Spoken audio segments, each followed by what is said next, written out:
Hey everyone, just getting the last couple of bits set up here in the studio, and I'll be with you very shortly. Do tell anybody that that you know that's watching. No, do tell anybody you know that's not watching to watch, to join in, and we'll be getting started very, very shortly.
Here we go then. Hello. Hi. It's me. It's Peter. We're here in the Mini Model Paint studio. We're live. It is Sunday, the 10th of June, and it's about 9:15 here in the UK. So hopefully, when you see this, if you're not with us live, you can play this back later on YouTube and see, whatever you get out of it. Right, we are just checking a couple of bits, and okay.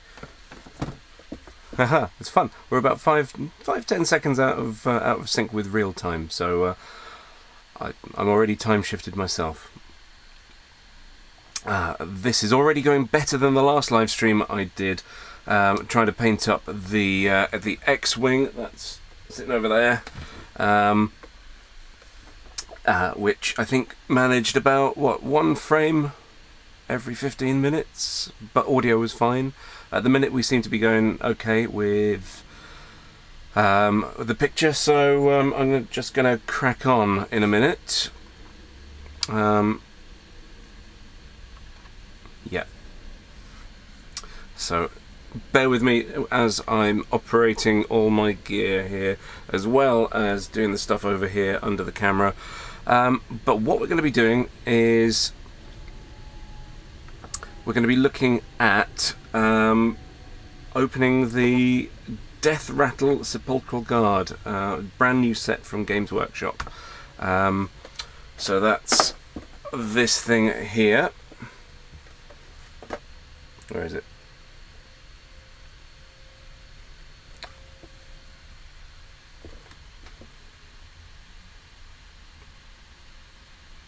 Okay, so it's brand new.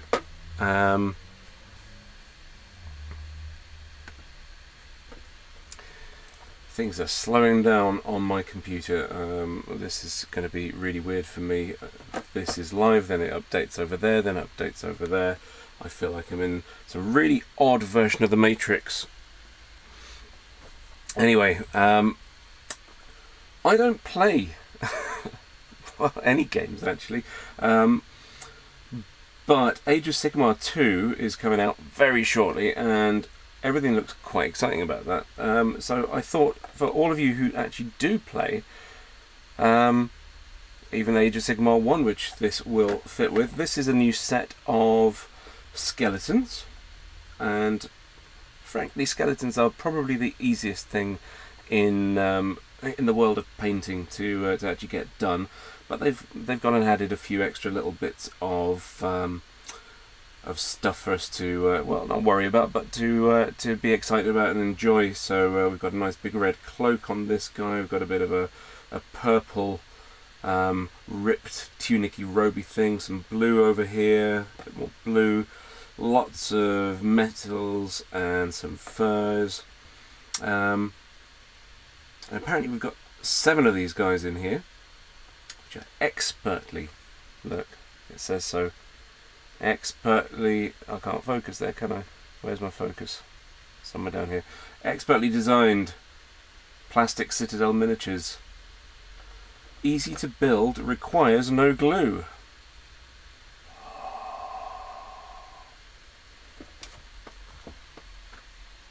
You mean I don't need this?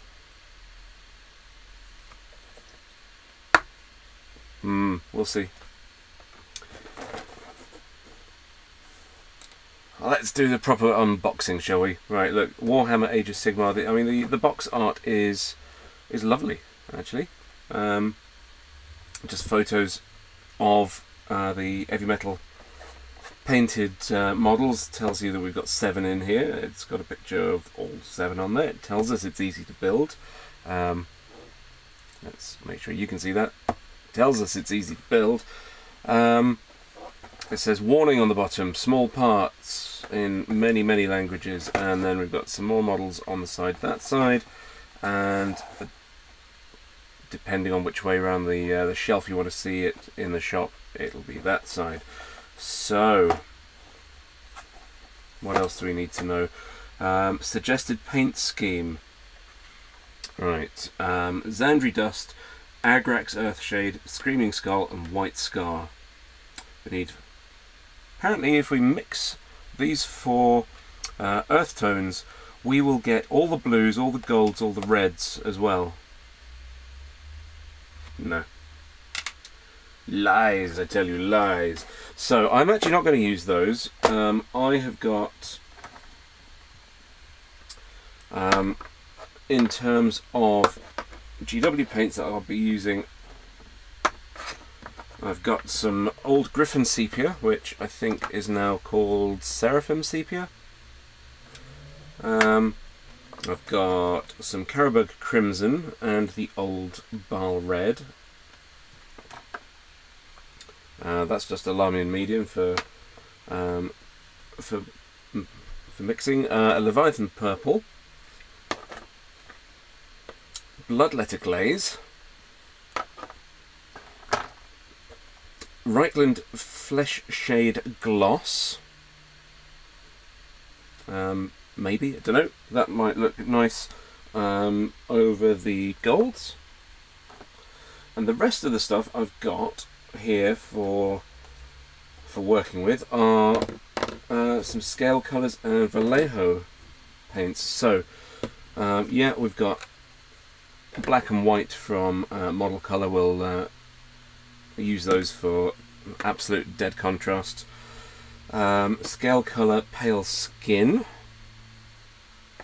a bone white. The reason I'm using these two shades here, you can see this very similar but slightly different here. When we do the bones, they're not all going to look the same on the skeletons. They're not all going to be exactly the same tone of bone. We'll do some highlights with, if we need to, with bright white, just around the skull eyes, and just to make some edges pop. What else have we got here?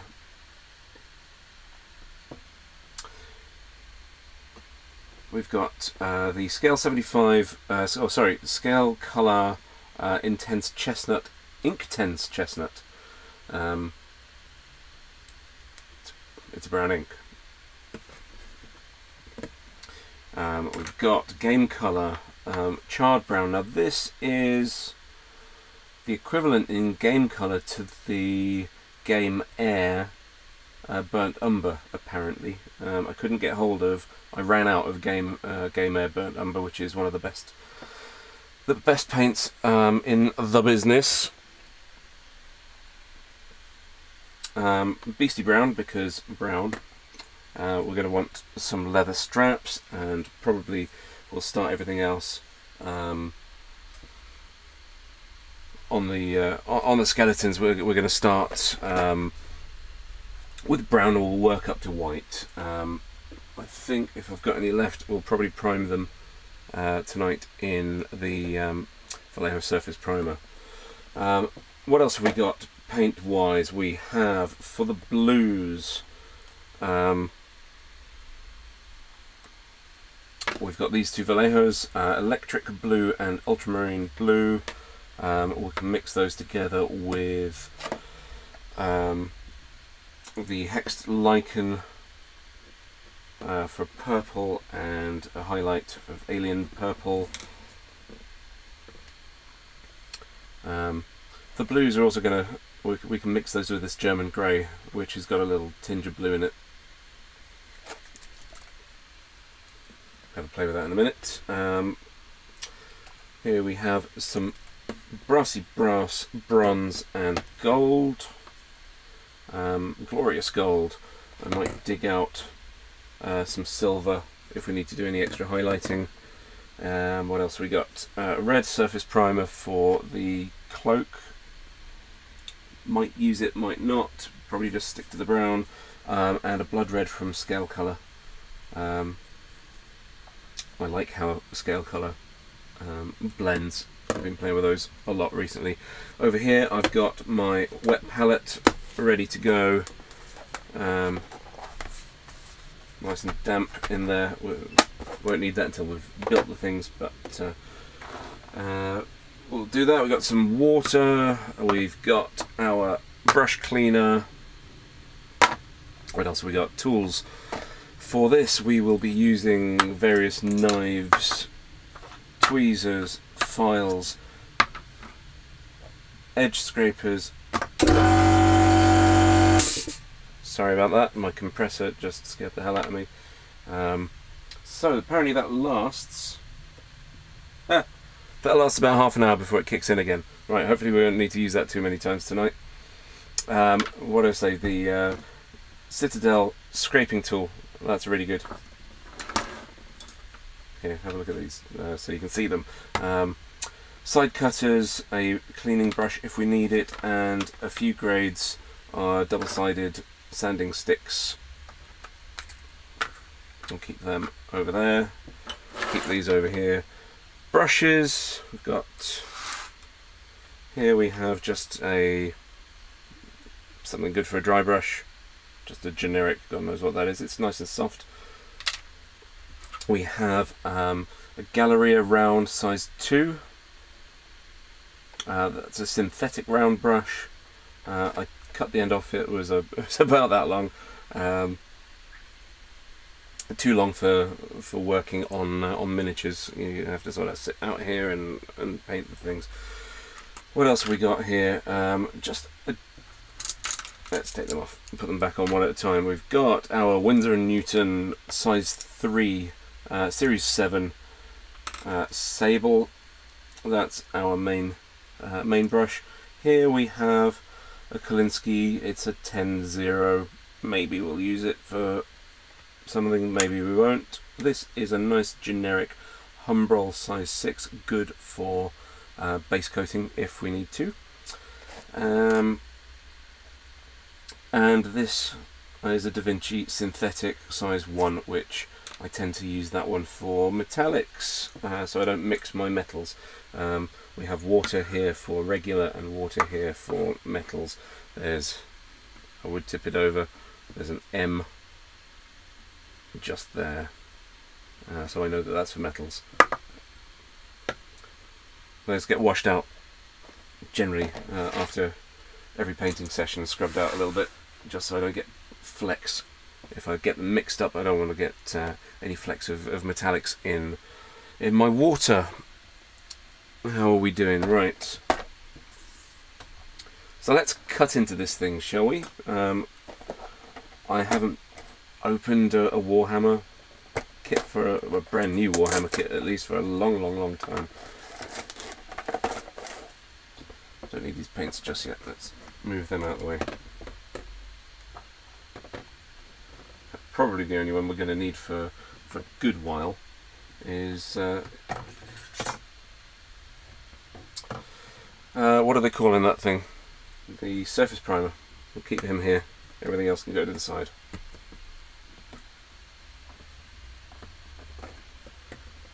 Alright. Let me put him so you can see him. There, the surface primer. Okay, so let's cut into this.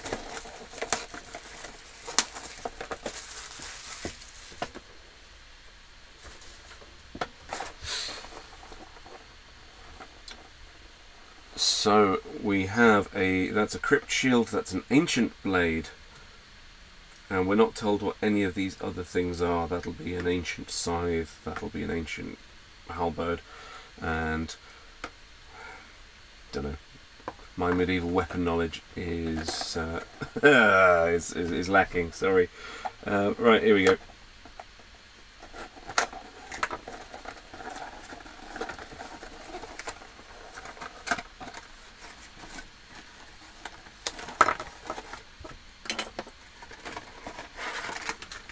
That's it. Empty box.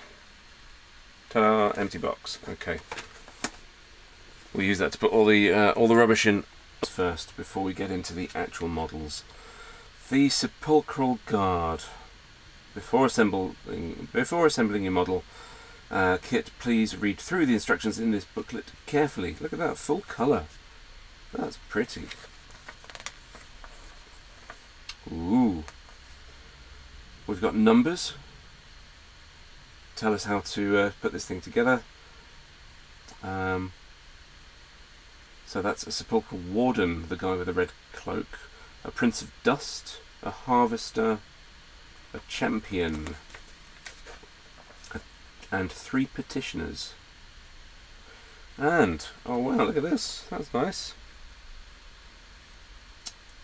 We get all of their stat lines. Sepulchral Guard has 7 models. Okay.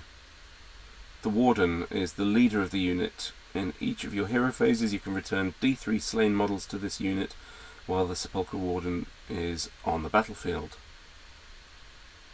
Okay.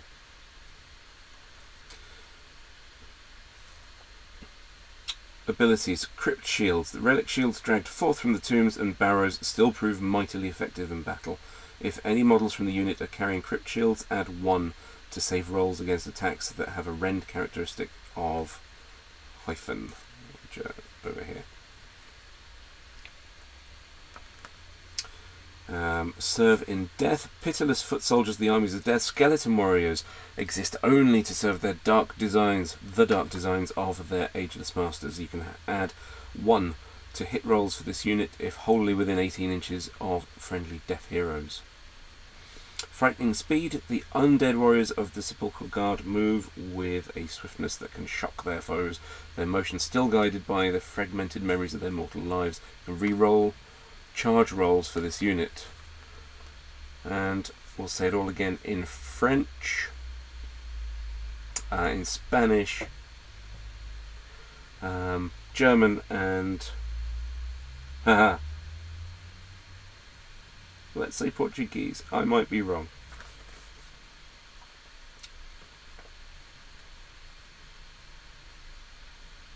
So I have one last look at that, and then we'll stick this over here to go.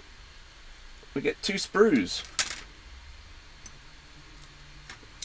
2 of these sprues. Look at that.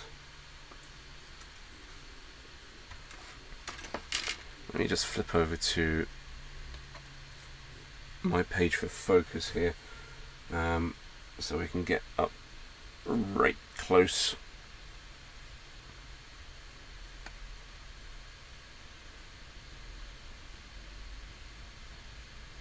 Can we focus on that? Can we see that? Is that alright? There we go, let's try and keep it around there. A bit more light on it. Right. I think that's about right.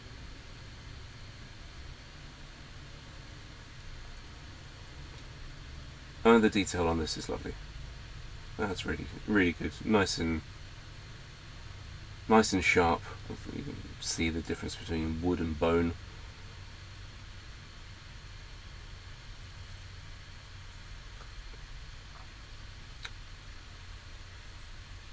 There is no flash on this. I've spent the last couple of days cleaning mould lines off some old corn. Demons of Chaos. What are they called? Some corn. Oh god. Yeah, right here, these guys. Chaos Demons. Bloodletters of Corn. There we go. These old fellas. And they are riddled with little mould lines down the seams. Now, this does not look like it suffers from that at all. A little bit of a mould line there, which you, I guess, would expect, because that's on the same plane as where the middle of the release would be, just there. You see that? Just there. There's a little mould line, and just there. Trying to get this on camera for you.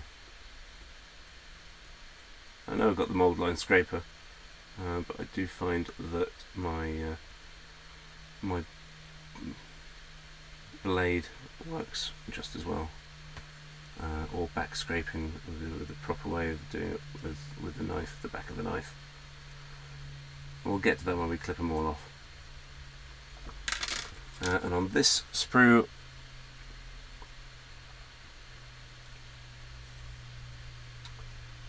yet more detail. The feet are great. You can see those. I mean, the last skeletons I painted were metal. And to be fair, they were only a couple of weeks ago, but they were old metal.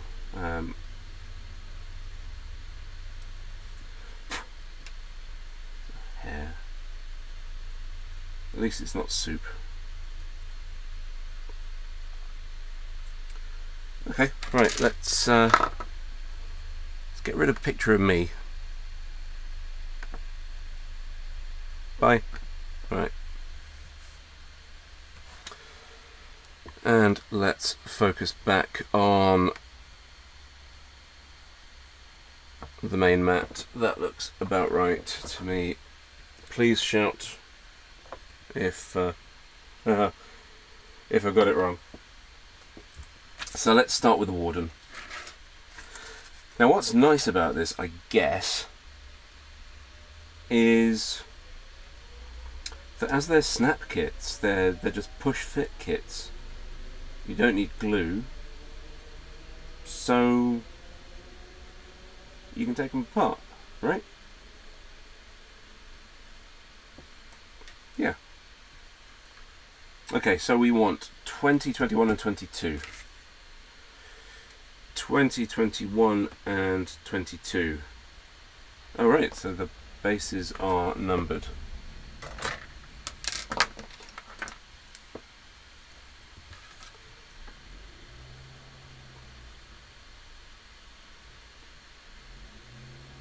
Okay.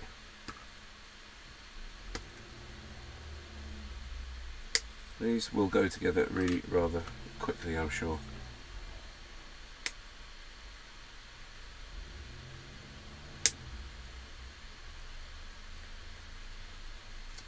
I really should invest in a pair of these new. I've seen some reviews online of, don't know how you pronounce the company name, DSPAE side cutters. They're sprung. They look very similar to these, but they don't push, they don't squish the plastic, they just cut through it like butter. And I want the base, right? 22.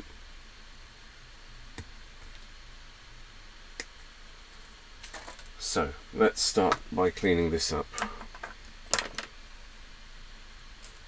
Let's cut that off. I hope I did that on camera. I wasn't actually looking. Sorry if I didn't.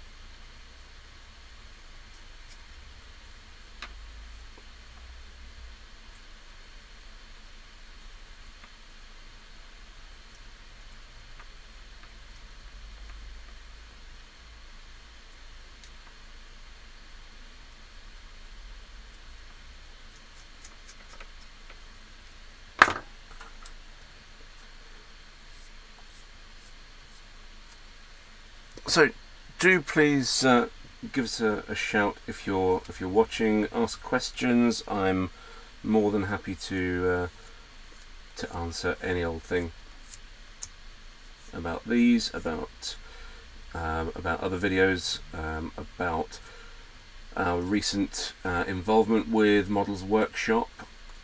So go and check out the Models Workshop. After you've done this live stream, of course, go and check out the podcast After Hours, where a few of us from the UK have been getting in on the fun with Larry and Yeji and Clint and all of those guys, and we've been doing essentially our own show when they're not doing theirs. It's always good to get your bass nice and smooth. Why? Just because it's nice to be tidy.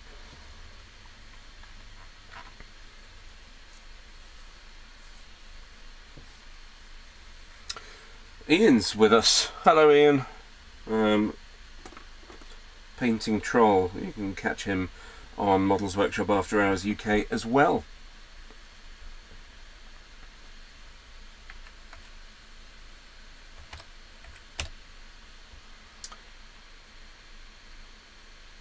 Looking for, oh, there's a little mold line up on him, on his skull up there. I'm not, where am I? Let's do this on camera, shall we?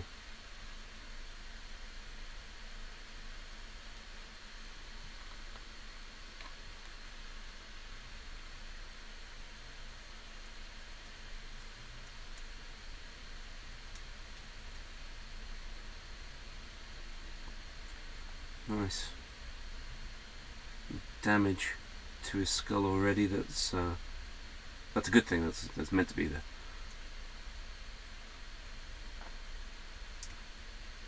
Let's pick that off. Let's see if I can break all the bits while I'm at it.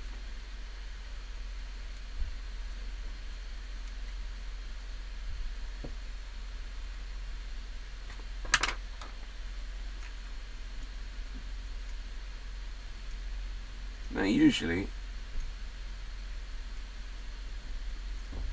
I'll spend an entire evening just doing mould lines. It's nice and relaxing. But I'll try and get through a few extra stages before we finish up tonight. Like, hopefully we'll get some paint on them as well by the end of the evening. Should be done 11, 12 o'clock tonight. And most of you want to go to work in the morning, right?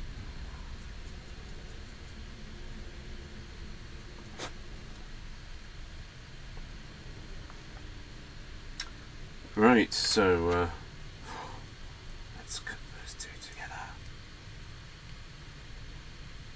Goodness me.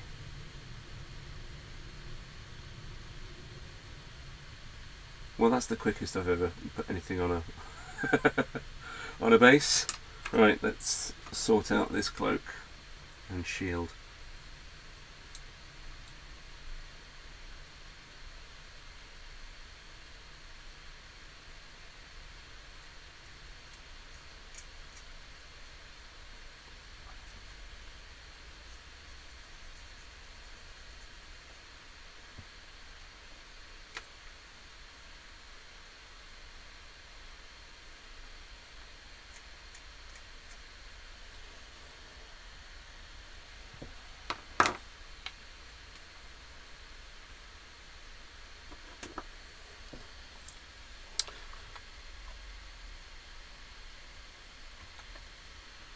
Okay, I think I've got that bit there.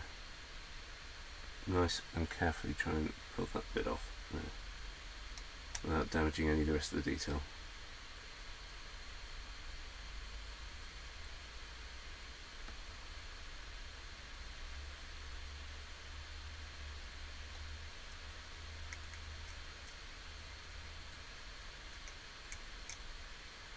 There we go. So that was there, and where else did it? On the bottom of his cloak.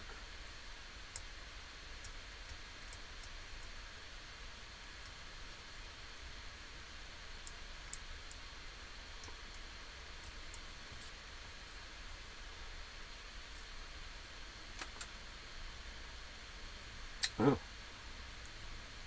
one up there as well. Got to make sure this is right. That's going to be really visible if it's not.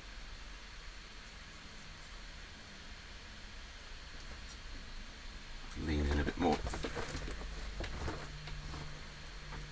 Need to clear some space under my desk and let my knees go in a bit further under, rather than just working on the edge like I always do.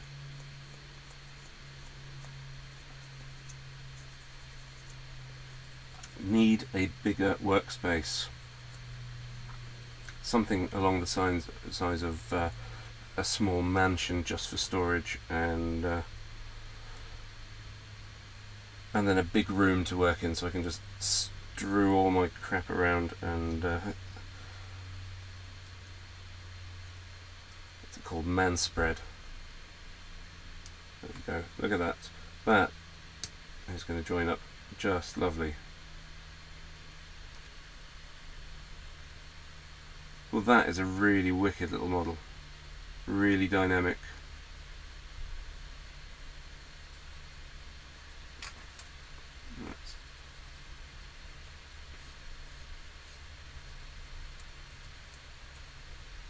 I messed that up already.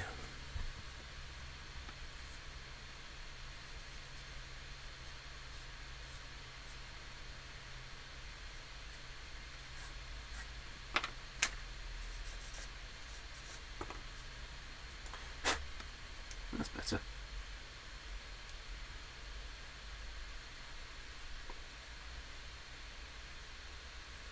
What else have I missed? Anything? Yes. It's always good to double check over these things. Look, here on his gauntlet. Just there. Feels a lot more sturdy now actually that it's clipped together. Doesn't feel like it's going to snap. Makes sense, doesn't it?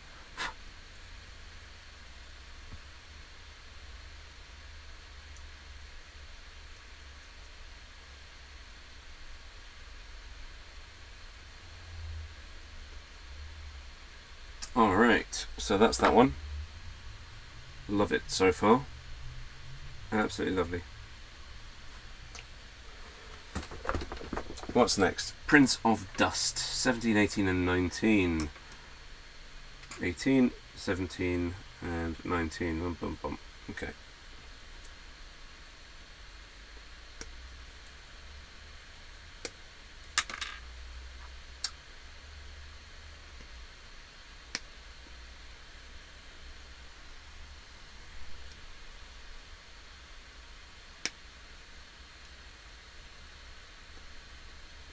Lots of places for him to be clipped on there. Oh, on that there as well.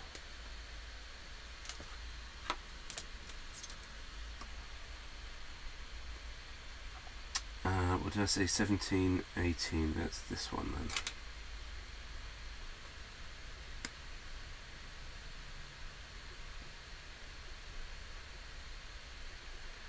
That's a bit of an awkward angle. I'm going to just cut that a bit wider.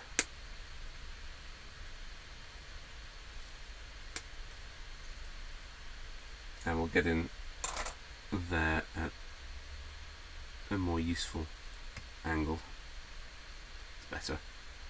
Snip that out in a sec.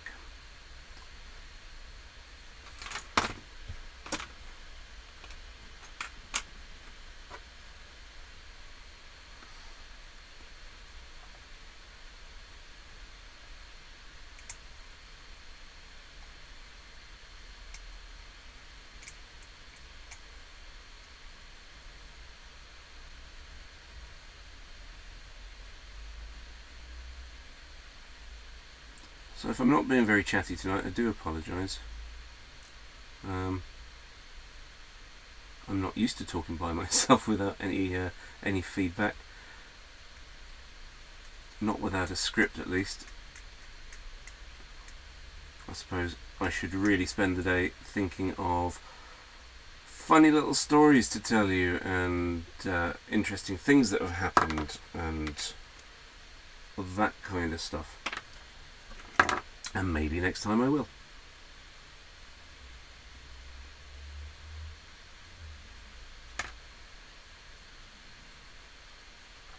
So these went on pre-order last week and I thought, yeah, why not?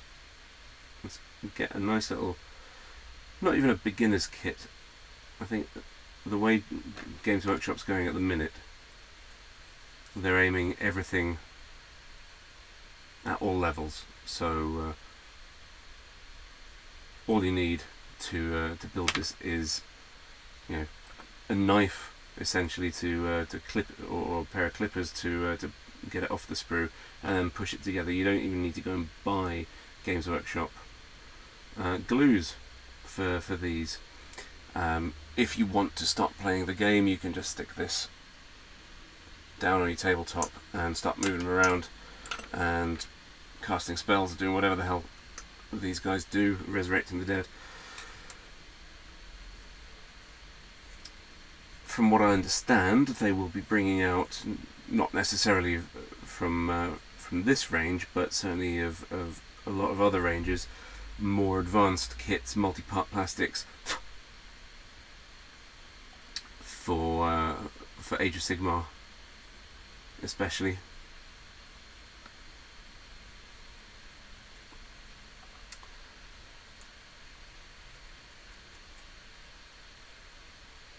Where else have we got a nub? Oh, it's just a little bit of spinal column just sticking out there.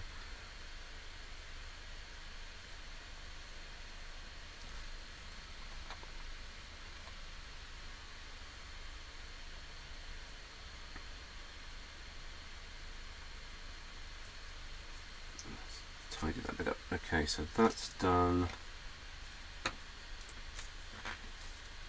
Get the base clean.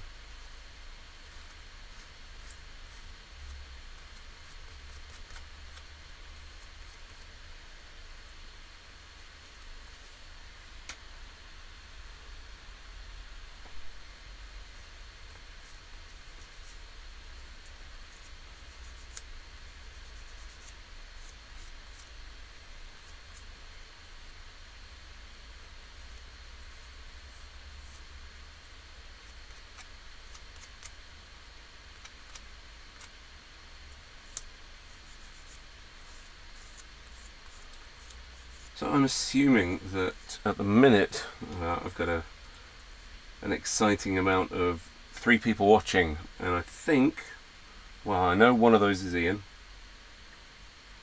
Hello. I think the other 2 are me with my laptop so I can see what's going on, and my phone to test the speed. So at the minute I'm literally just talking to Ian, I think.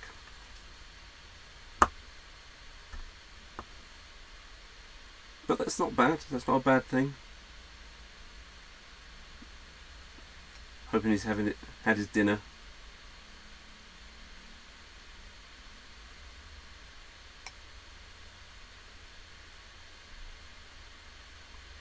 Let's just get that little bit out of there.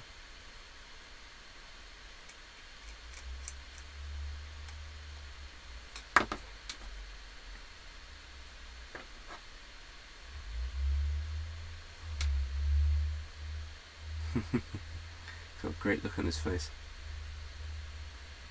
Some mould lines. Not too bad. Just up here on the edge of the ribs. Those should come off nice and easily.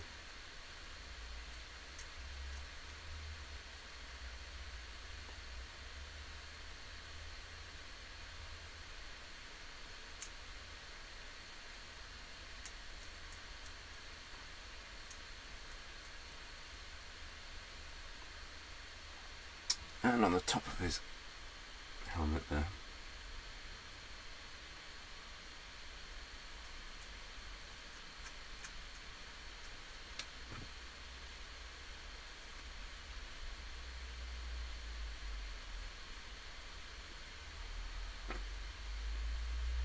And these sanding sticks are really quite handy things. These are, official sanding sticks. What fell down? Something fell down. Oh no. It was paint. Yeah, these sanding sticks are great, but before I picked these up,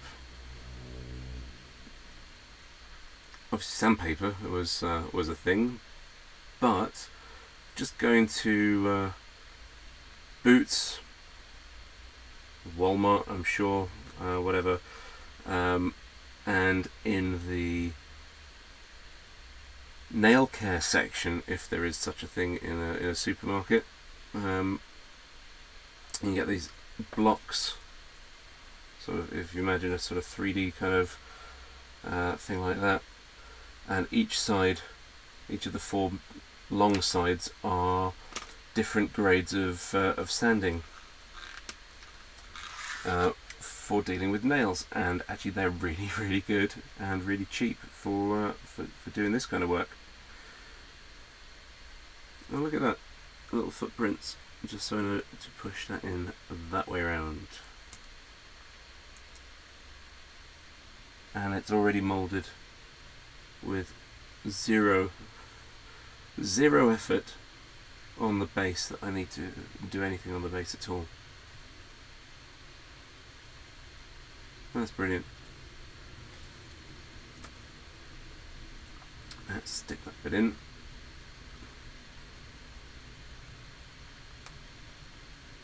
And is he done? That's it. That's another one.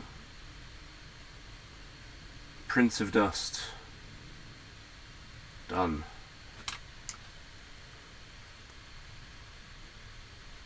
So on average, how long has that taken me so far?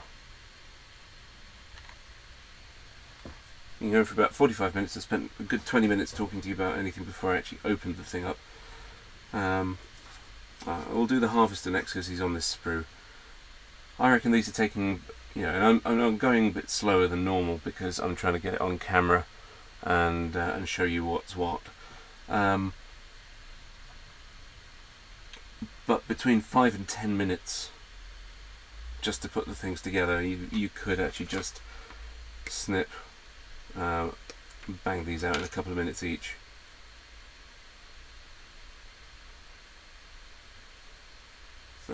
very, very fiddly there. Be careful with that one.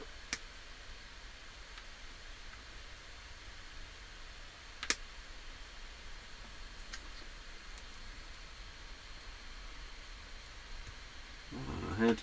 There we go. Bang.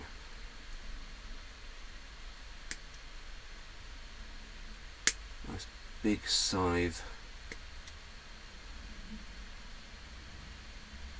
This guy obviously speaks in capital letters. Right, that sprue is done. We'll melt that down and make some filler from it at some point, I'm sure. Let's tidy this guy up.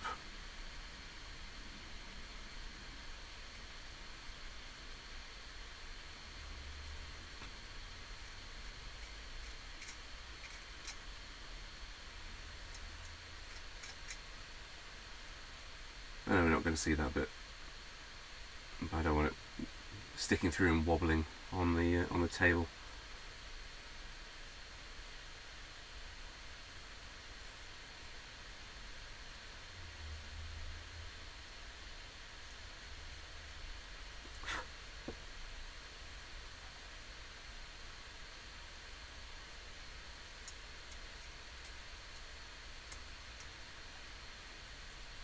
I've been asked, actually quite recently, to do a video of a tour of, I mean, it's not exactly a massive room, of my studio in here, and show you what's what, where's where, and as soon as I tidy it up, I will.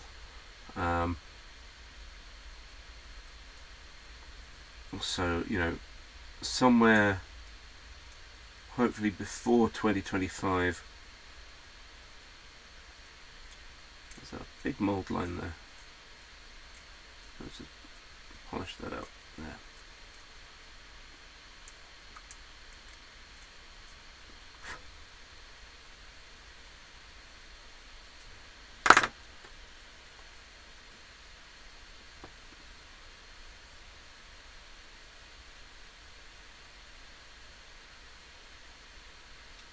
Yeah, we've got a lot of commission work just floating around in here in various boxes on every shelf, taking up a lot of room. Behind me you may have seen a couple of bits. The gremlin that I was that I finished at Christmas, sadly fell off the shelf at its new home, so he's come back for repairs.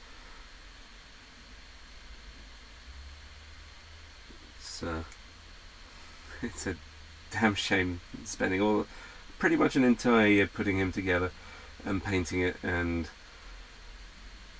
all of the foam filling and metal structures and all the other stuff that you do to make a 3-foot vinyl kit stand up, and still it got too warm, sagged I think, and fell off the shelf, and thankfully didn't hit anything else on the way down, but it broke its ankle, one of the arms came off, a wrist broke. I mean, it's a glorious amount of repair. It looks quite superficial, but it's not, because it's all structural. So I'll be hopefully finishing him off over the summer and getting it back to his owner. Sitting next to him is for the same chap is a life-size predator head.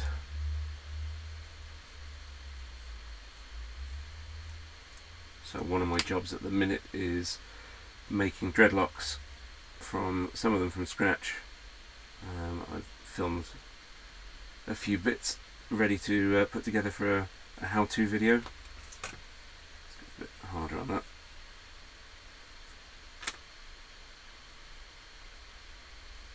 It's good.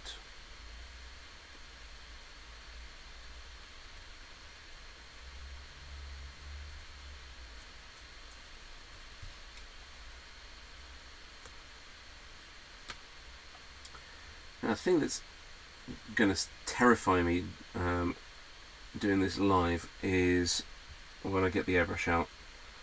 I haven't ever done any airbrushing live, which means mixing the paint, hoping that the compressor doesn't kick in like it did a minute ago, because it is loud.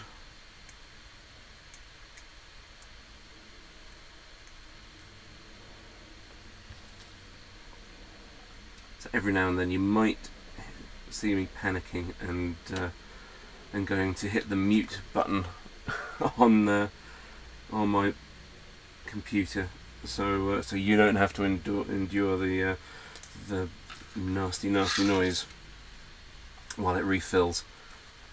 While it does that, I might stick the standby board back up just for a couple of minutes. So don't panic if that happens. That's all that's going on, is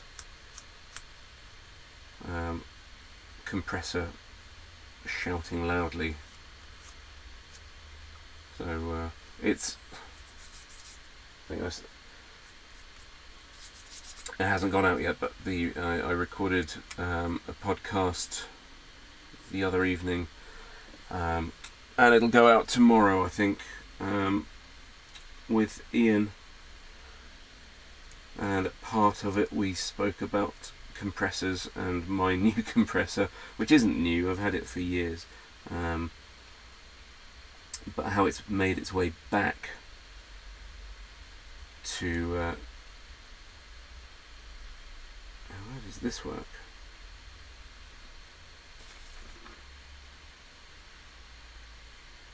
That bit sits on there. My old garage compressor. Oh, like that. Right, gotcha. Looks like handcuffs. I will be putting some glue on that there when we've got the paint on properly.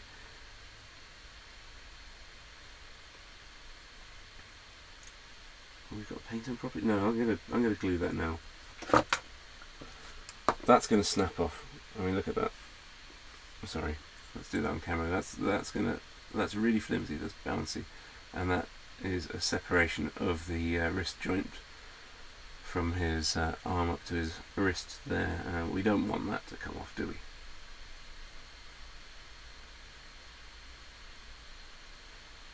First bit of glue.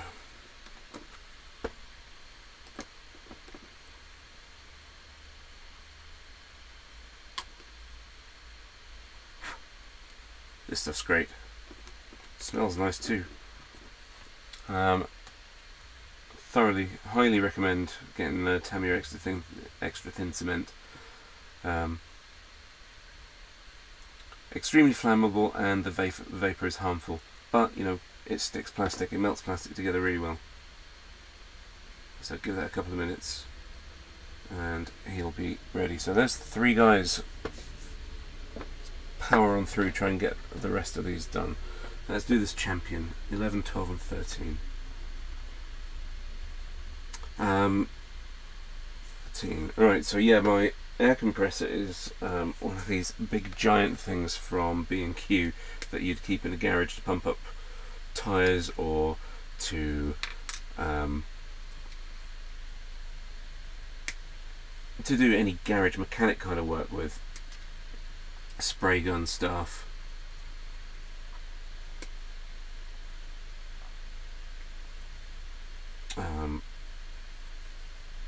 Pneumatic drills, all of that kind of thing. And it's very good, but it is loud. So I've added a couple of modifications, including a second regulator.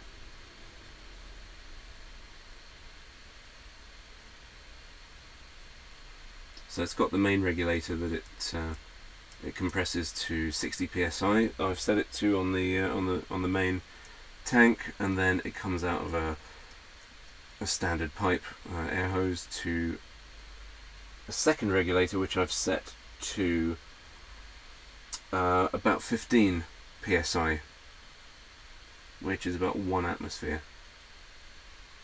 1 bar.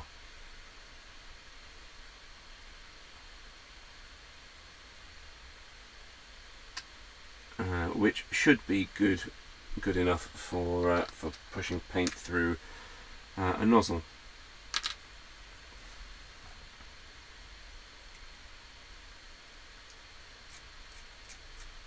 And it will actually regulate as well now properly, because what happens with compressors is that, especially with a piston compressor, if it goes while you're spraying, the rhythm of the piston of the motor squashing that air down into the tank, as it's coming out of the tank, it can actually beat along with the compressor. So you end up with your airbrush spitting out at in rhythm with the motor, which you don't really want when you're pushing paint onto plastic. There we go. That's brilliant. There's going to be some dry brushing fun on that base. Let's tidy this guy up a little.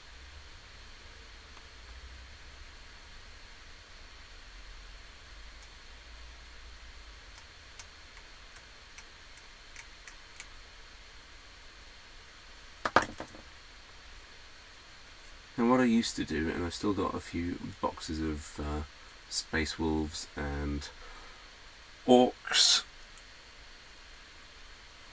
I would spray them all, prime them with a rattle can on the sprue, and then take them off, and then worry about mould lines and glue and paint and all of that after.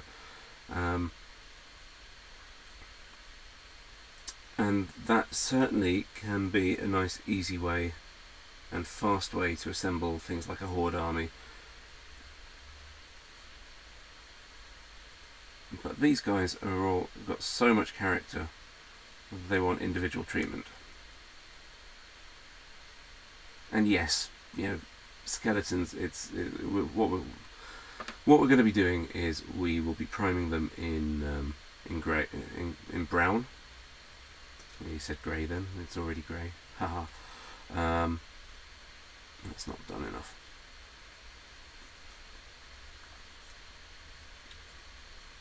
Prime them in brown, dry brush different layers of bone colour to bring the level up. Wash it with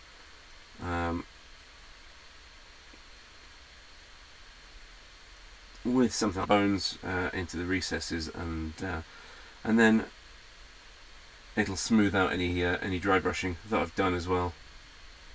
Get rid of that sort of chalky feel, and then we'll do some extra very light soft dry brushing or layer highlighting, just to pick up the top edges of the bones. Nearly there. I've done 4, 3 to go. Here they are, 3 petitioners. I don't know what a petitioner does, but I can guarantee that if they've done it on the government's page, they'll ignore it. What are we doing? 8, 9 and 10. 10, 8, 9. Yeah, makes sense.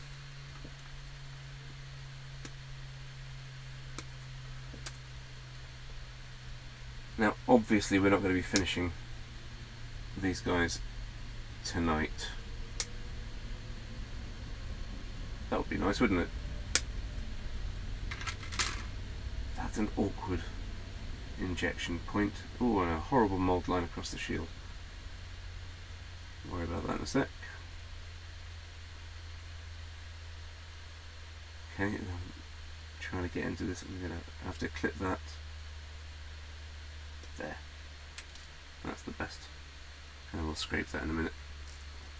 And 9.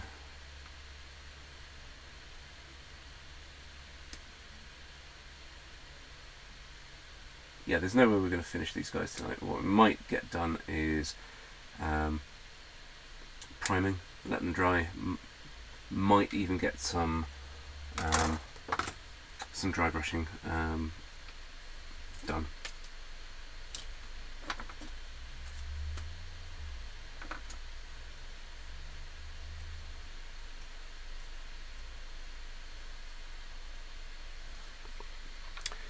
Any questions so far? No.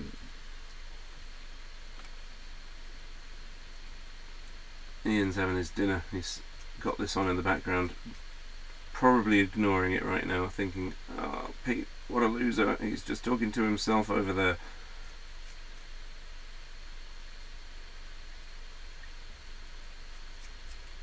But this is how you build a loyal fan base, right?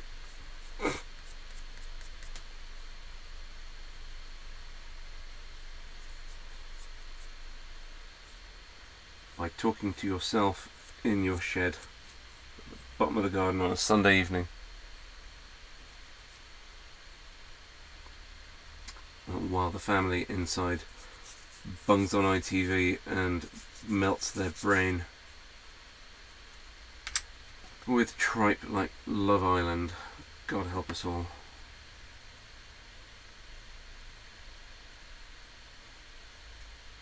Or maybe that's my mistake.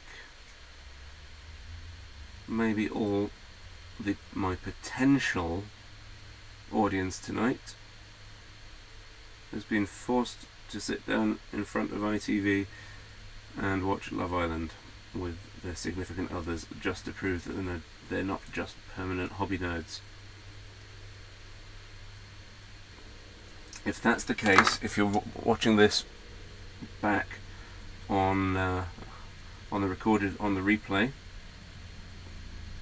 and you've got to this point and you say, yep, I got stuck watching that tripe, drop me a line.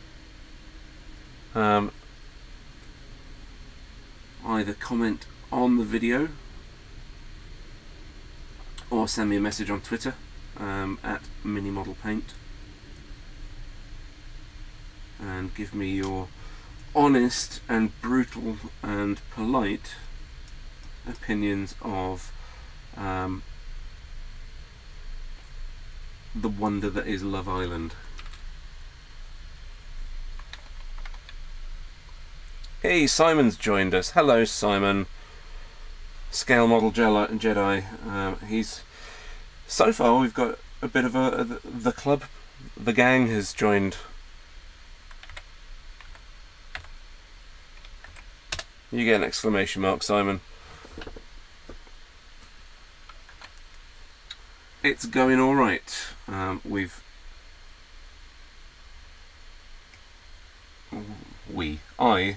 Talking to myself, and now you and Ian have built these Sepulchral Warden, Prince of Dust, a Harvester, and a Champion. The four main guys, and then the back line we're working on now, which is 3 different petitioners. Just getting rid of all the mould lines and cutting them off and getting rid of all the sprue nubs. What you've missed so far, Simon, if you're interested, is my giant compressor kicked in and nearly exploded the shed around it. My little compressor died recently. I might take it apart and see if I can fix it, or I might just save up and buy another small diaphragm compressor and maybe treat it a little better than I did that one. I don't think I ever emptied the tank of water, so it rusted on the inside and made a big hole in the tank, and now it's pointless. The motor still works, so maybe I'll just buy a tank. Maybe I'll just buy a tank, plumb it back in and then have that as a nice quiet little compressor to fill a tank under my desk. Or just buy a tank and do the same thing with the big compressor and just let it fill its boots. Right, this guy's missing half a head. Why are you missing half a head? Alright.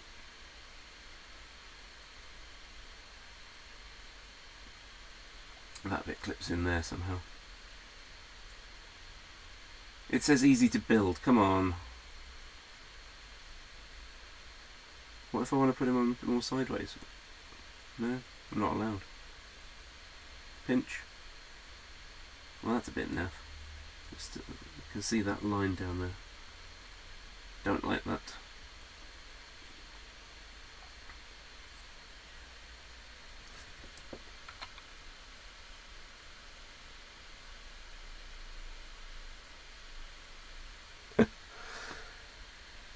Simon says, hello, just saw your tweet, you were live. Thought I'd pop by, well thanks.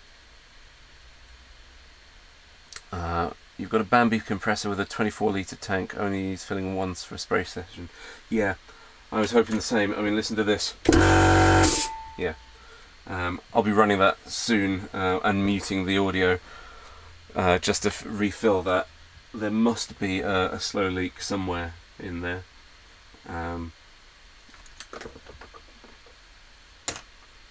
Right, so this guy's done.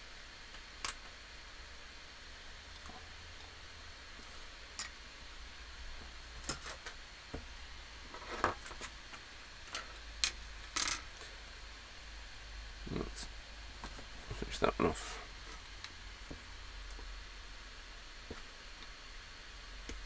Oh, actually, hang on. Which one am I doing? I want 6, 7, and 5, 6, and 7. 7, 5, and 6. It's these guys, right?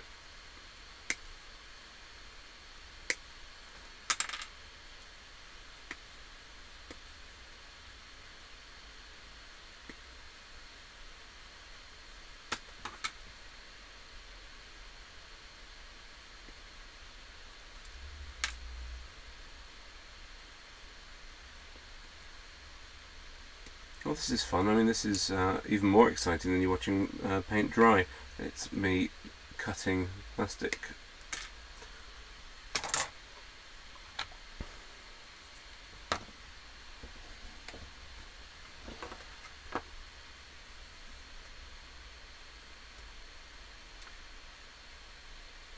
And this is interesting. I was talking with Simon.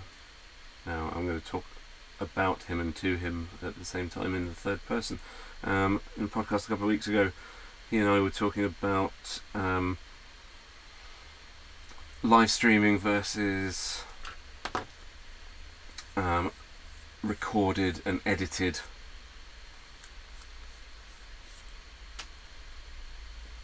And I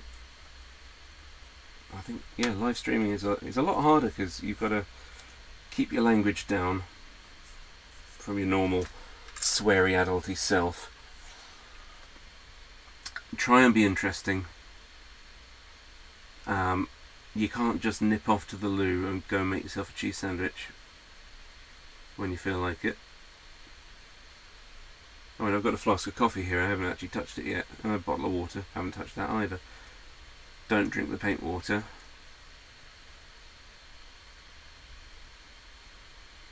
And don't clean your brushes in your coffee.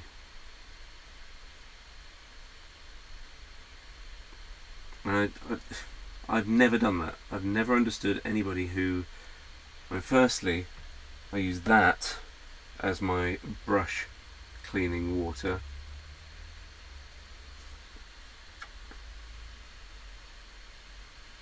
Which way round do you go? This way.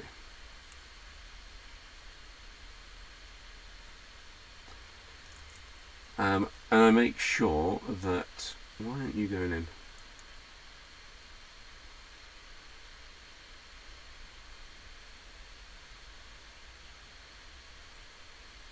Don't go wrong this way. Goes that way. There, better. and I drink water from something like this, and refill it, and I drink my coffee in here out of one of these. So I never ever get confused and dip my brush in the wrong thing or drink out of a mug of solvent. Excuse me. A sip of coffee keep me energized and awake. Who needs sleep anyway?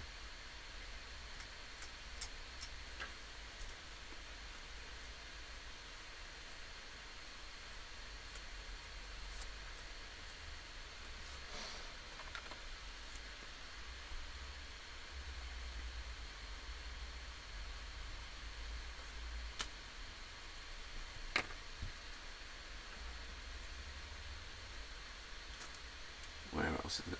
There, just that little bit there. Now you got one more of these guys to do, and then we can start badly mixing paint to put into an airbrush.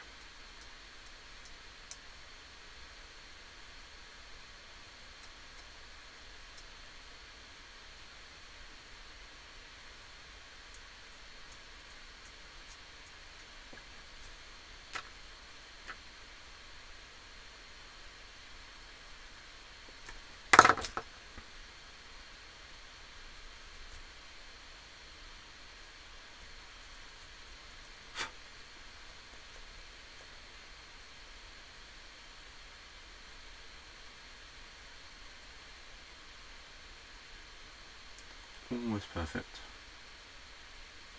Almost. No such thing as perfect though, is there?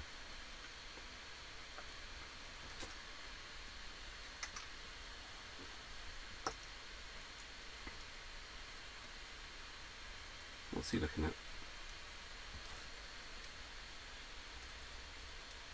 That clips into there. He's looking behind him.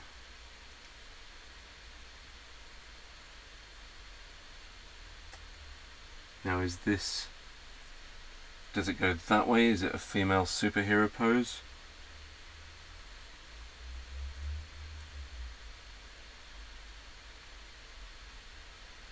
Like that. I think that's the best way to display it. Backside in the air, looking over his shoulder. Yeah, take that, Marvel. Right, he's done, and last chap.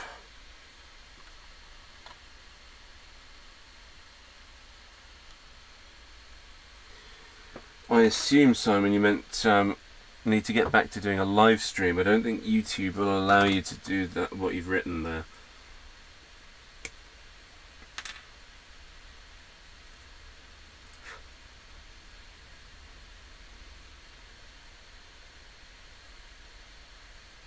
But yeah, it is hard to do.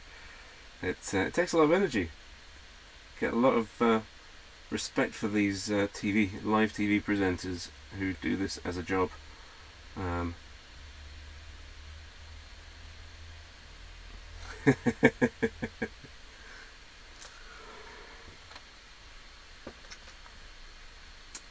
Alright, let's just clip all these bits out. It's not like I need to look for the for which one it's going to be. This is the chap. He's going to be a fun one. He's crawling out of the grave. Out he goes. Alright.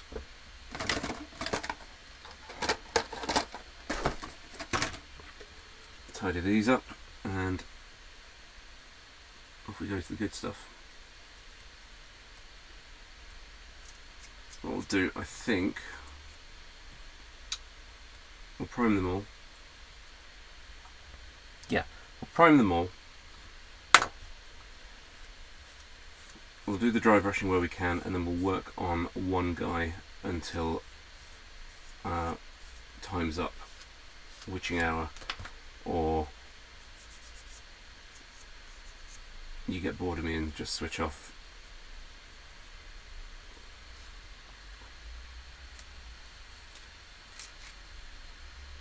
That is rubbish.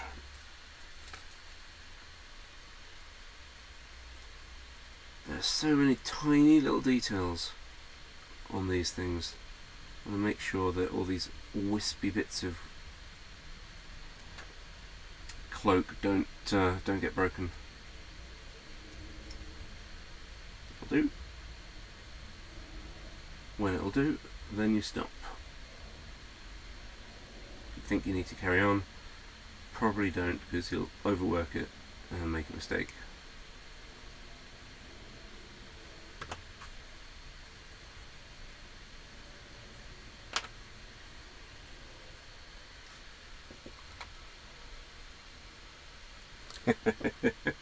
Yeah, everybody has stupid autocorrect on their phone, Simon.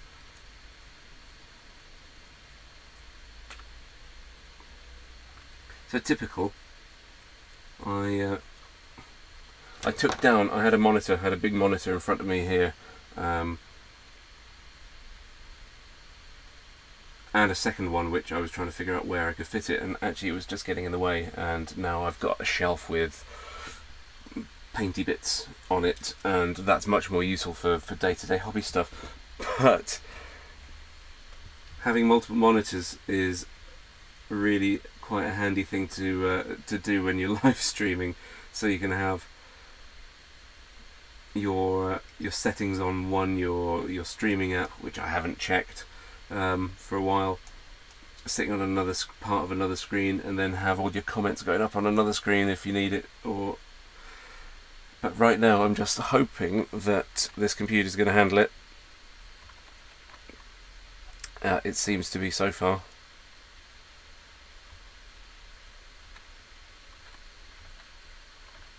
There we go. How are we going to get to that without breaking something? There.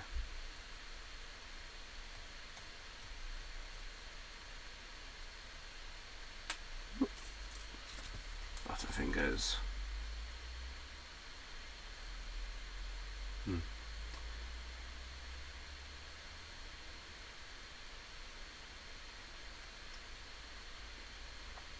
So I'm going to have to figure out some sort of system where I can hook my monitors back up. Maybe in the ceiling or something, so I can pull them down and have a full nerd ceiling as well.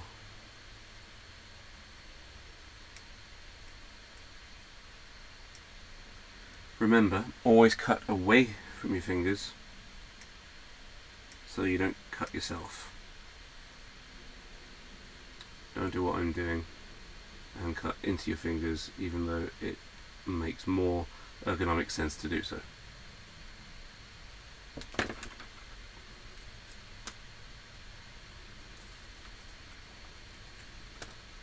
Okay, those bits all nice and smooth. Any mould lines?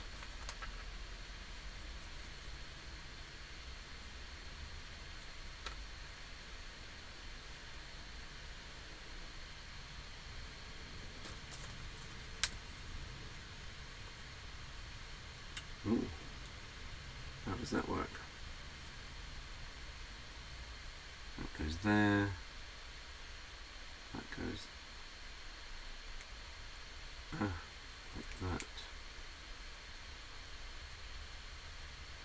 That's brilliant. That really, really is very good. I will glue that though.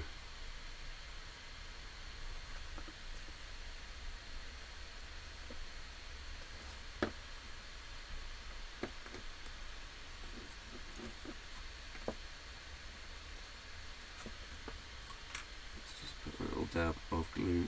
Can you see that? That'll pinch itself back together.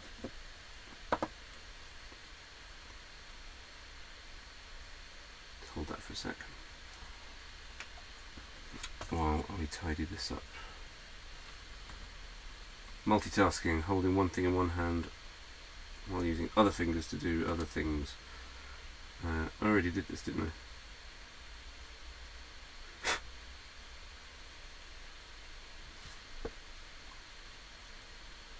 That,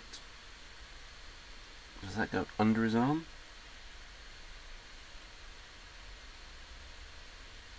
No. Fits in like that and pinches. Does not pinch it like that. Oi, oi, oi.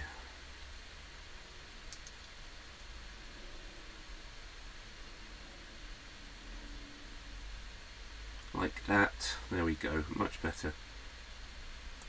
Ah yeah, this is the guy with the purple swooshy roby bit. That's going to look really good. It'll look really good coming out the ground there.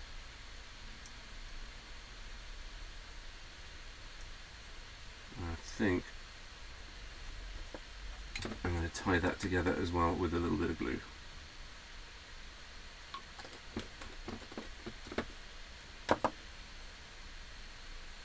Just hold that in a little bit. Now what do we need to tidy up on this? Just a little bit on that nub. And that goes in like that. Oh, I missed a bit. Of course I missed a bit.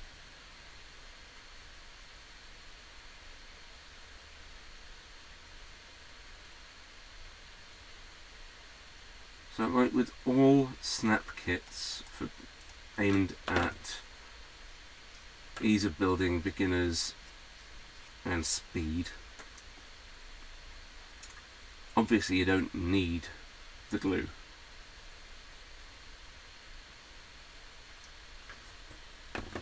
But it will help.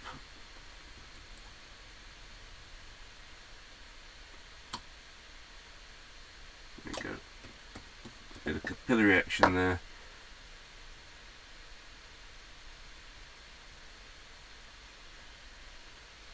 Do you know, I think this one's my favourite.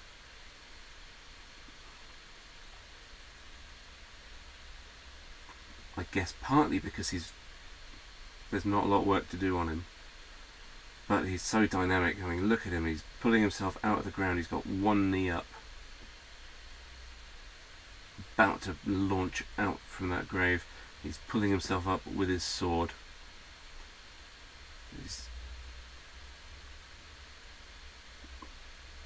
pushing himself up with his other hand as well. His tunic is flowing around him.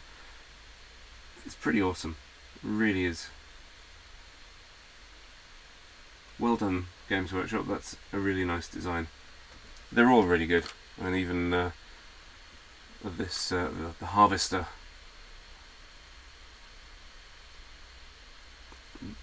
Well engineered.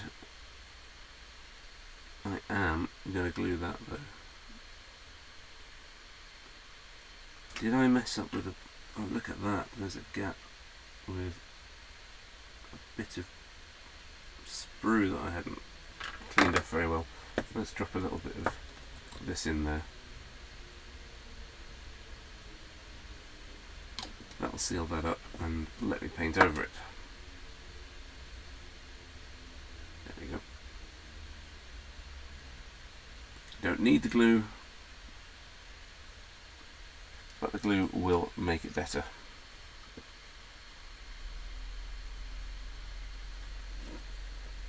And this guy has a line running up there. Let's see about this one. Yeah, same with this.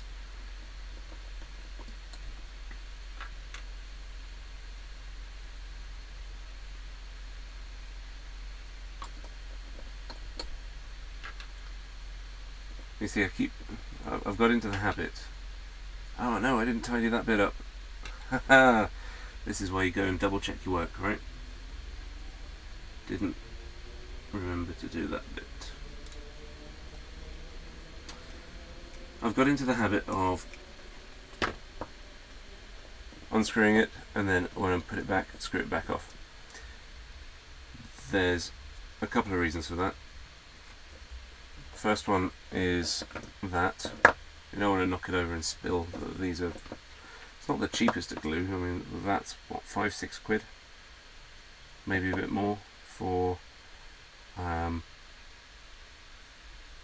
how much is there in there? I don't know, 30 mil maybe. 40 millilitres, and you know it's pretty expensive. You don't want to, and it'll melt. Probably it'll get onto your mat and make a mess. Let's see about this guy. But the other reason is evaporation. It's a solvent. If it gets too warm, or if you're under lights like I am. I mean, they're not hot lights, thankfully. It's 2018. We don't have to work under old school studio lights anymore. Right, this guy needs a little bit of help.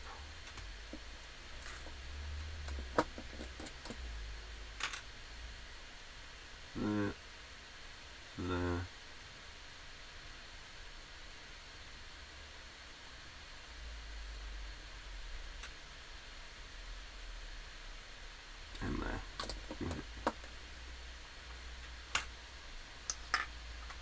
And you know, it's expensive stuff, so you don't want it evaporating. It's exactly the same argument. Yeah, if you have a look, I don't know how well you can see this, but just here, that's the join line, and between the back and the front there, you don't really want to see a join between what's meant to be fur. It's not so bad here.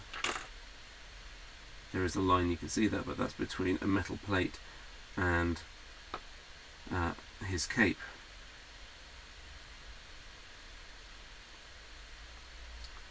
You do want to do that one there, though. Right, just hold that together a little bit, pinch it, a few seconds, and that's all you need. Right, these guys are ready for paint.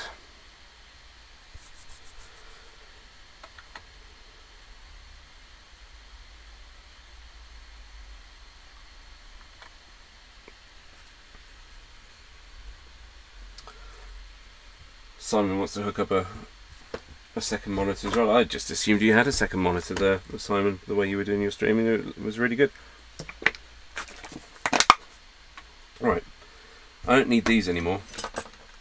These are off the bench. Say bye-bye. Bye-bye.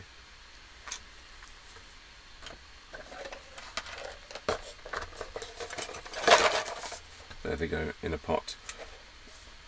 It's Christmas from Costa, thank you. We're not sponsored by them. Try not to drink their coffee that often either.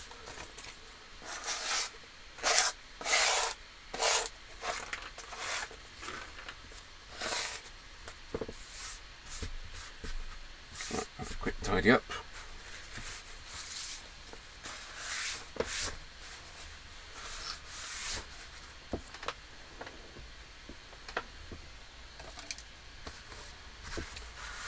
Should get made in here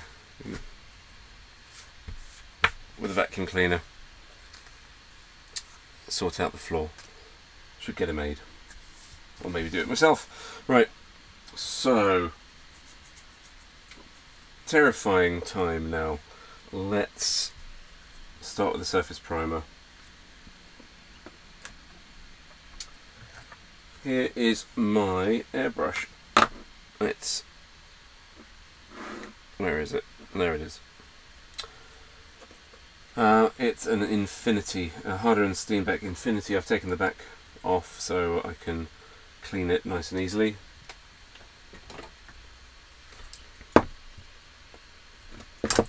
I have done, but I try not to spray directly on the mat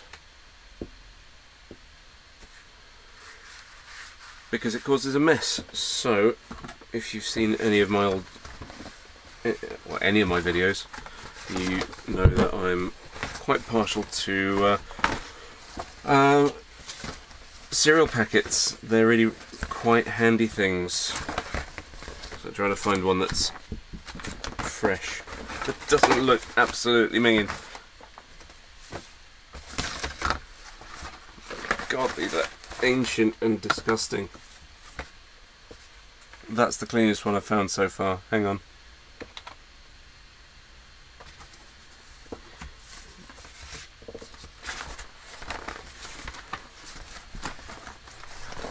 Alright. Won't use that one, we'll use... Oh no, we're knocking it all over!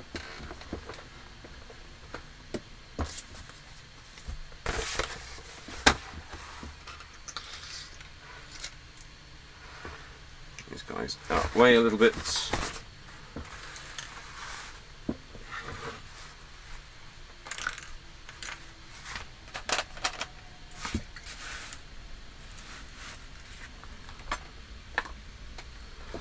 And we can get our little spray stand as well. Is that a bit too tall? Use this one.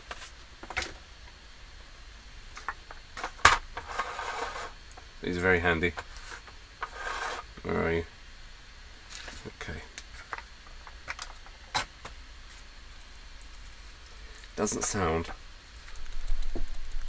like there's very much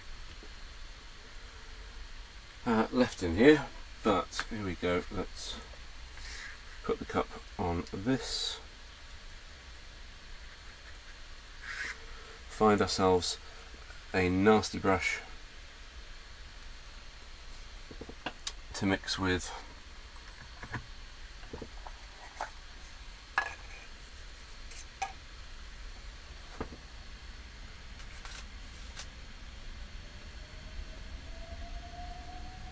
Frankly, even just a coffee stirrer will do.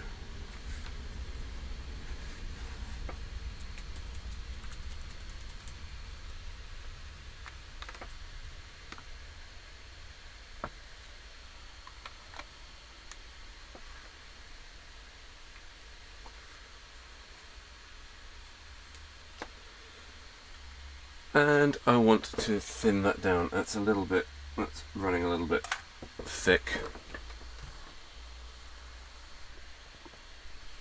I want this to dry quickly. I'm not bothered about using flow improver on this.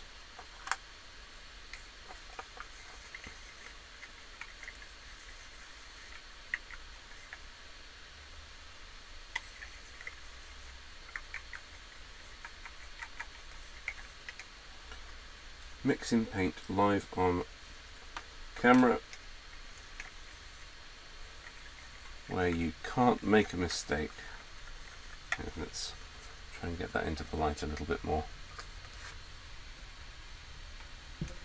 Shine a bit more light in there. There we go.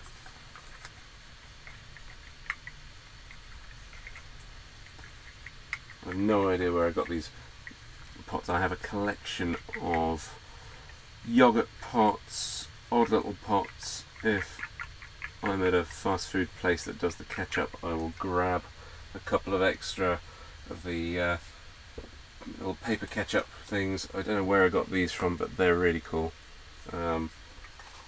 Plus these yogurty things and mousse pots. I've got things, dessert pots from long ago. Things with lids are quite handy, you can keep things in them.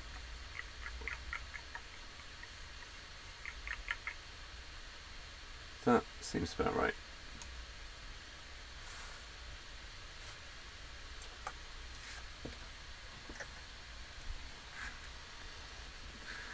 Right, how do we do this so that you can see it?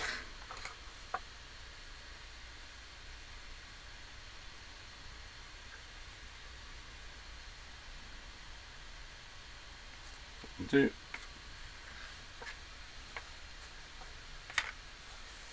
Tighten that up, don't want any mess. No mess, thank you all. Right.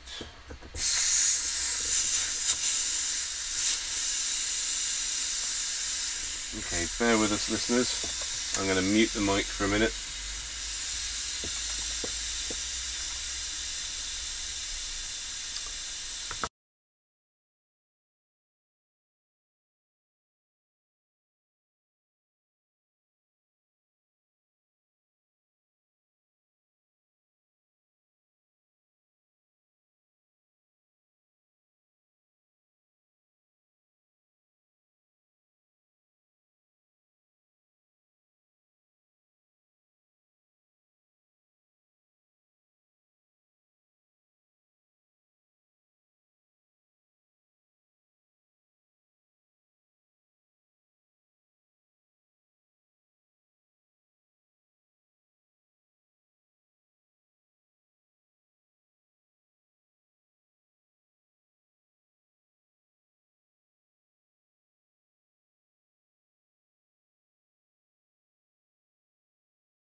And we're back. We are back.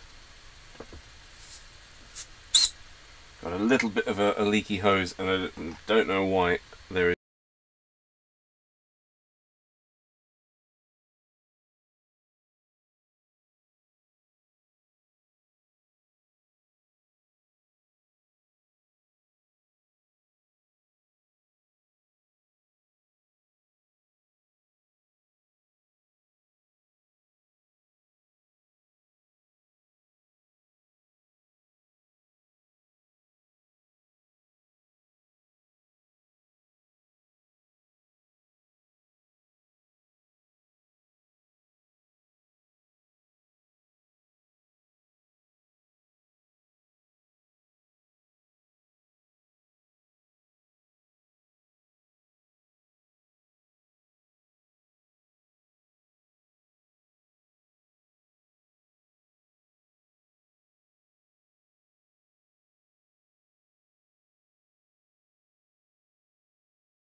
Oh, making some noises.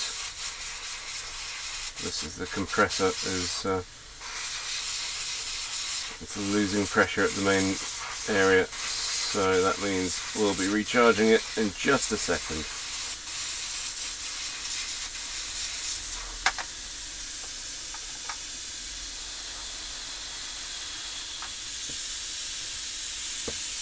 Right, bear with me.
Oh my god, that is so loud. I'm gonna have to get ear defenders in here next. Right, let's crack on before this all runs out. Where is that coming from? There is a leak somewhere else. Oh my god. Right, here we go.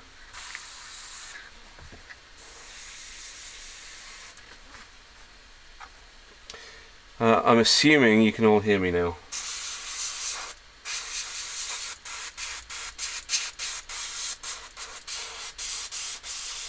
Why aren't you coming out?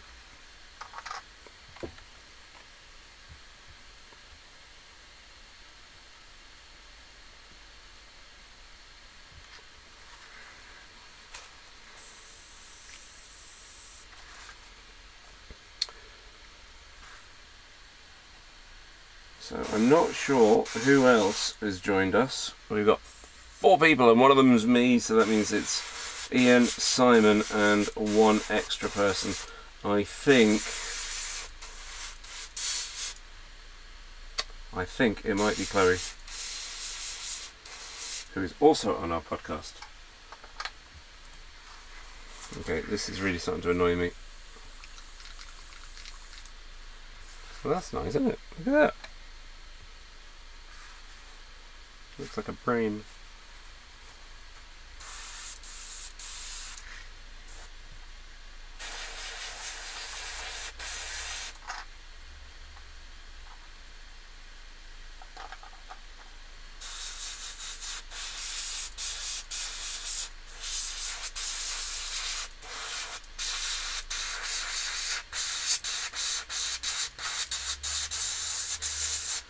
This is not a good example of how good airbrushing works, especially with a nice expensive airbrush like this Infinity.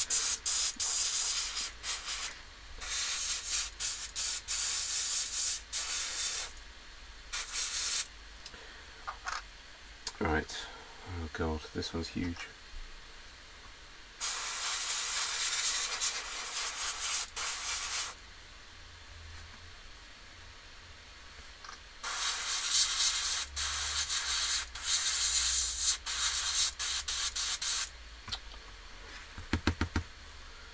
I'll be putting this thing through the ultrasound tonight. Or maybe it's just that these Vallejo surface primers, and it's whether it's the standard grey or any of the nice coloured ones, they always give me grief.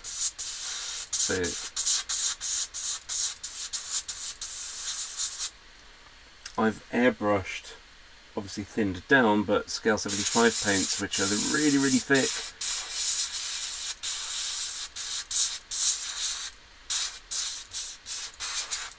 Okay, well, we'll call that pre-shading on that one, so when I get to the red, it'll mist on a lot better.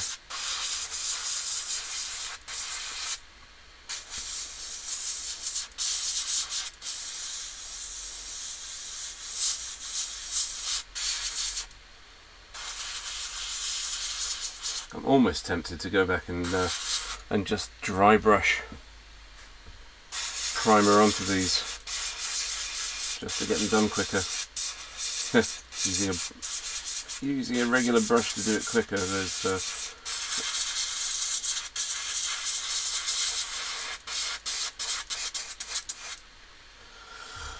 oh, I can't be bothered to fix this today. You don't want to sit and watch me tear down an airbrush and shout at it and hope that it works again.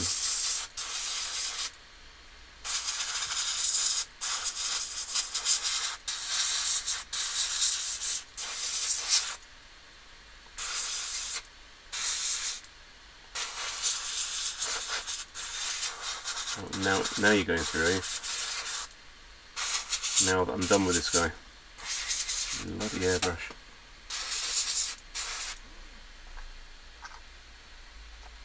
I'm not worrying about the base just yet.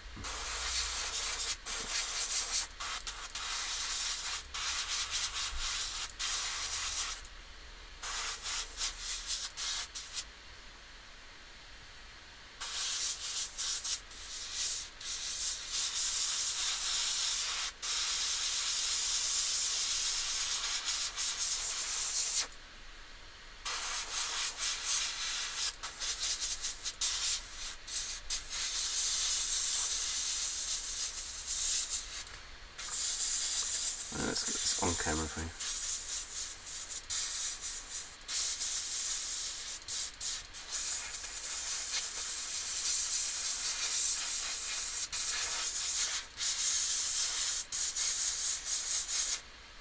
These are such nice little skeleton sculpts. I really like these.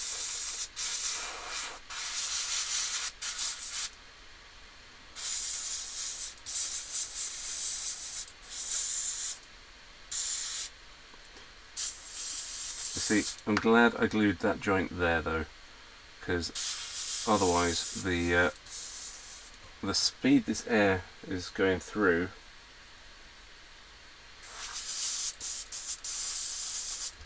it would cause a lot of problems bending it out of the way and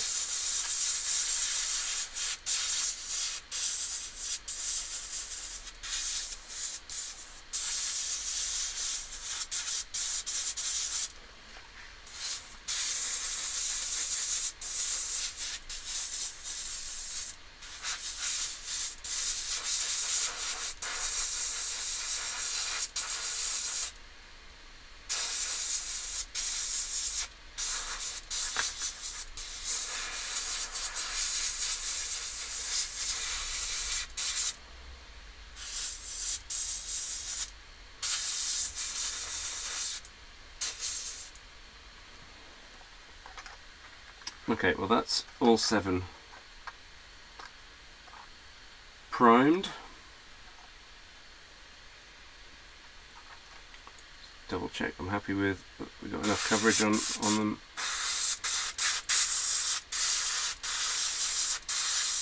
I'm not, I didn't. Still not showing you what I'm doing, sorry about that.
there's something in there that that it's not happy about.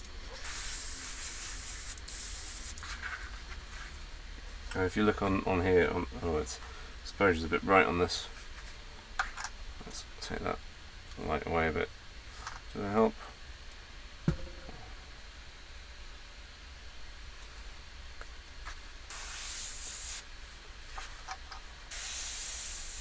If I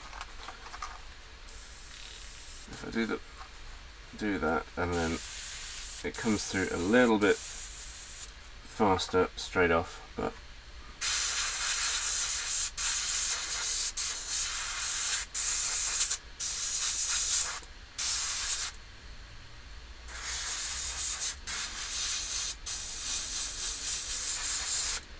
yeah, this is what I was exactly what I was worried was going to happen. I thought, should I build them first and just show them off? Maybe even do a recording of a build and show you, and then get them primed and then start with the painting, or should I start from unsealing the box from the very beginning? And guess what I did? Well, some of you were here for that.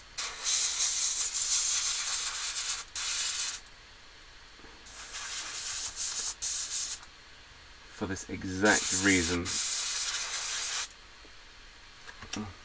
Sorry.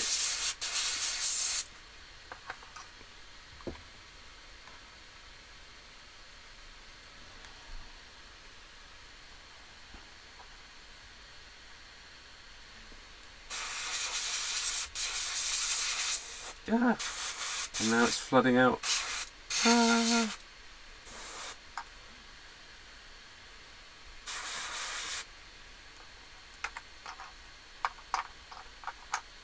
Trying to get fingerprints all over this. Right, this guy needs a bit more.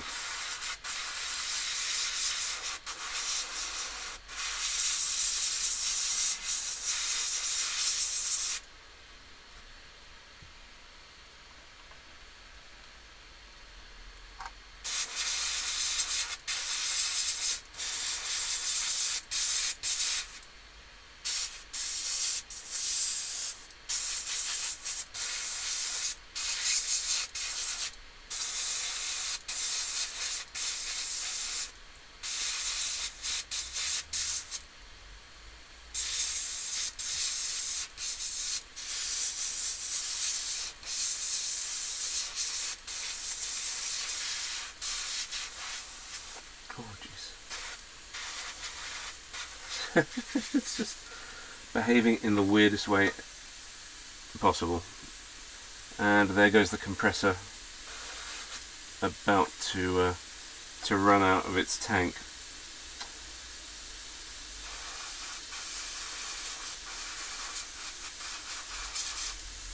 Tell you what, maybe if I take this tank and fill it with my little diaphragm compressor,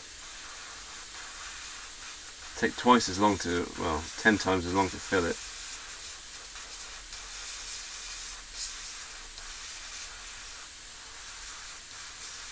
It's got to be better, right?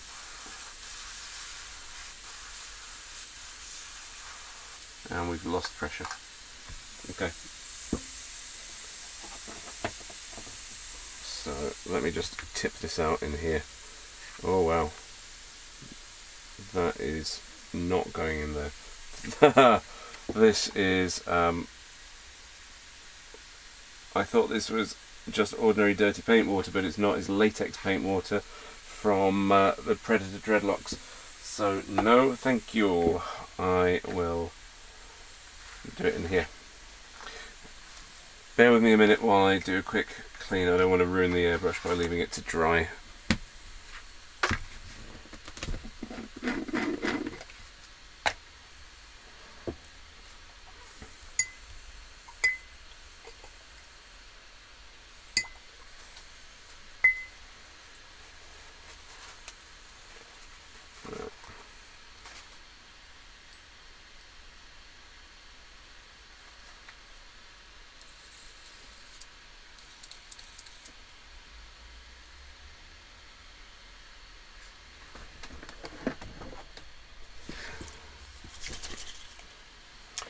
Instant Spray Badger Airbrush Cleaner.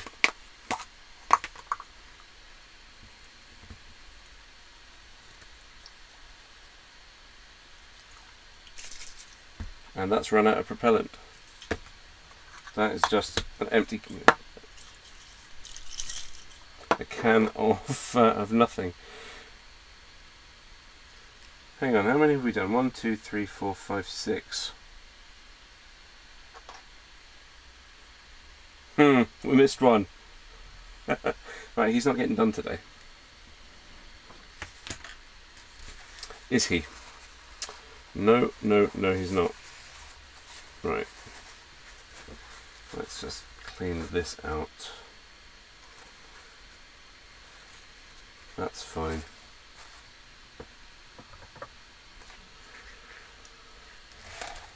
Let's see what's going on in here. Fine, you know, this is live. This is the things that go wrong with your kit.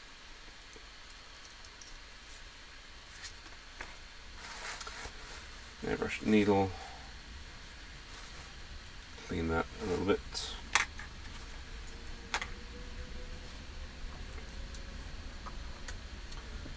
Get rid of the quick release. And here we've got, let's put these guys over here for a minute.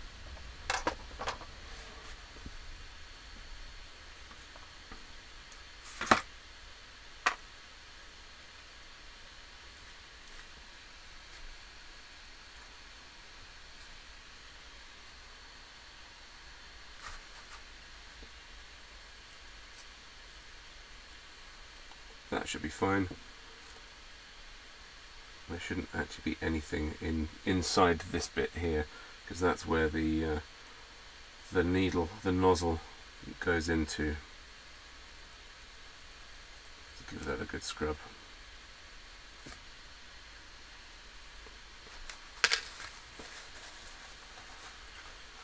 It's definitely filthy. There's one thing I didn't check properly before I started this stream. Sorry about this.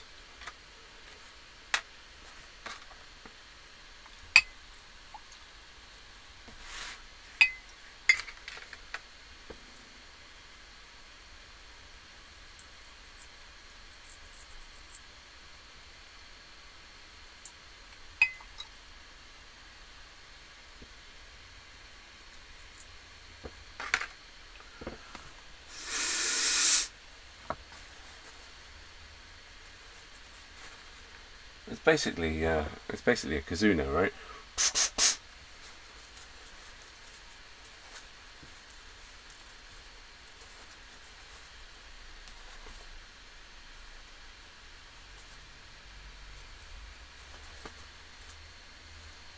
Get that in there, nice and clean. Right, and where did I put? There it is. Here's the.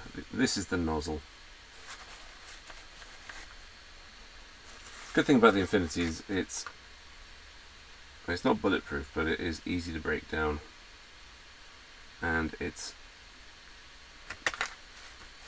relatively hard to break. My first airbrush was just one of those little cheap,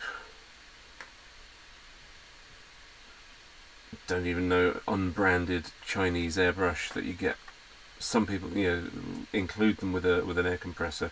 I didn't know anything about airbrushes at the time, so only slightly less than I know now.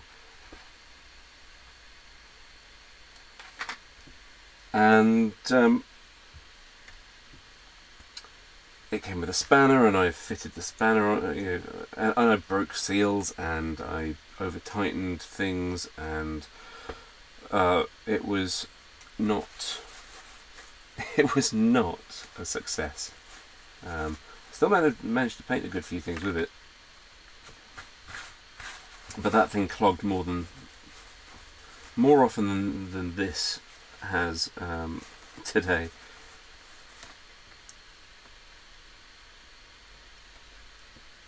And as you can imagine, that's not a great start for a beginner airbrusher to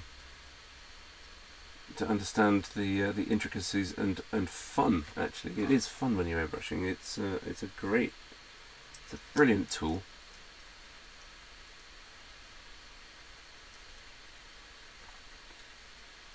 can get a lot of boring work done quick, and you can get a lot of interesting work done as well. There we go.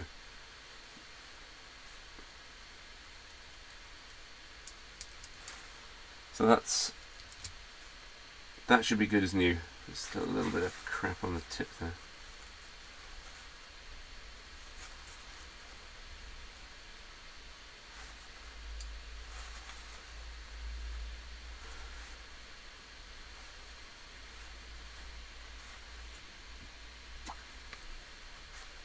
Okay. Right, let's put that in its holster, and I'll worry about ultrasounding that. Ultrasonic cleaners are useful for loosening up bits of cack out of your airbrush.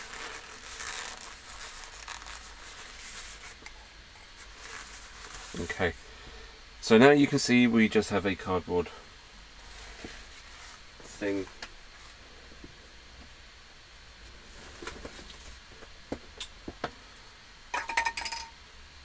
Which we don't need anymore. We're not going to have any overspray, so let's get rid of this, because we're not spraying anymore.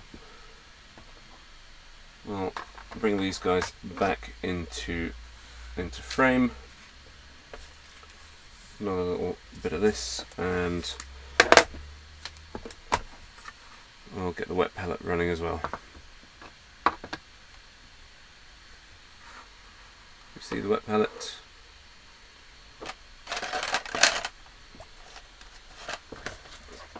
Move things around off screen for you. You don't need to see that. I'll have that there. Right, I think I'm going to run for another maybe half an hour or so, and then probably call it a night.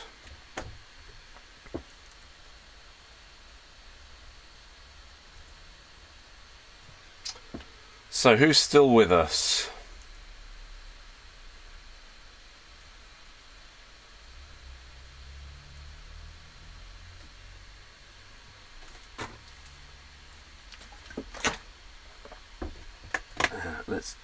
Let's start with this guy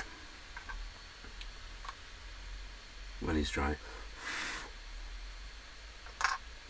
Let's not start with that guy because he's not dry yet.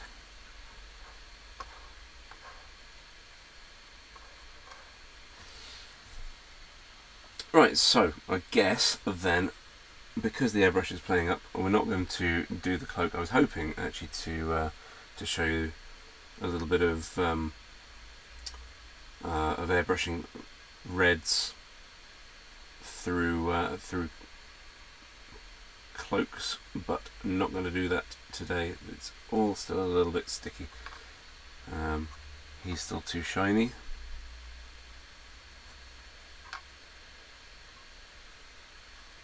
He's nearly dry. He's got a bit of work to do to fill that gap. I don't like that. I don't know if you can see that and make that out. Let's get some extra light down here.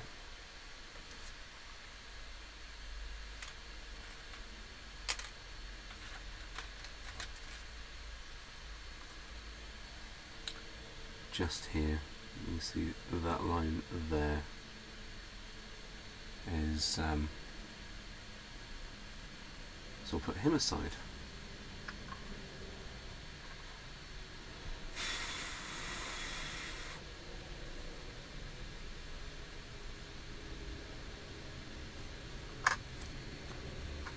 God knows what's going to happen when I start using the inks. Ha! He looks almost ready to go, so let's do that. So let's mix up. Let's use this. We'll use Scale Colour Pale Skin SC17. Don't need that.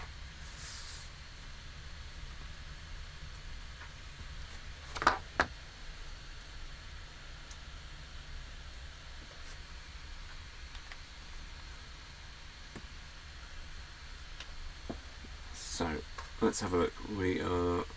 So we're doing this guy. He's got half a head, fur, bones. Of course, I've chosen the one with that mould line. Is he dry enough? Almost. We'll give it a go.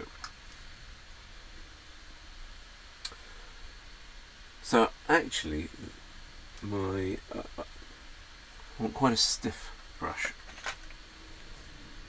That's not bad. That's a nice square-ended stiff brush, and that is, yeah, that feels about right to start working that. Let's put these guys out of the way.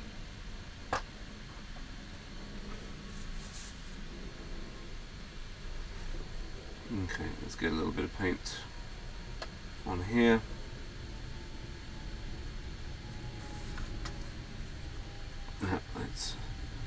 Dry brushing is such a useful technique. It's not just for beginners. It's got many uses.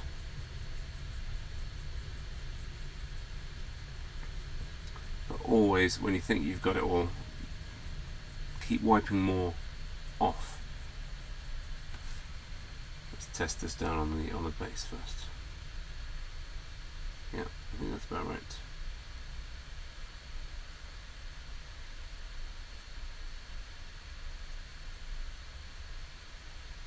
So because we're using a hard brush, we're going to get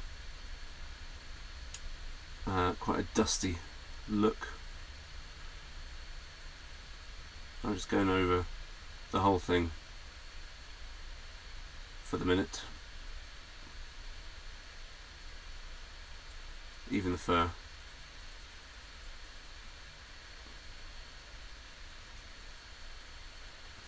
Push that away, get too much brightness on there.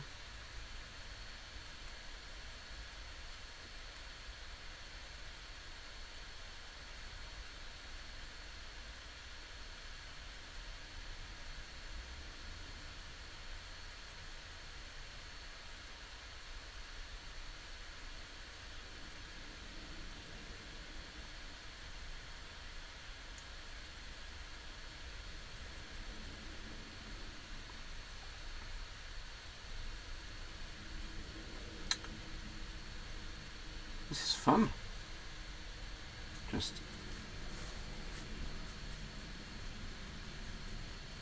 working away the paint on the tissue.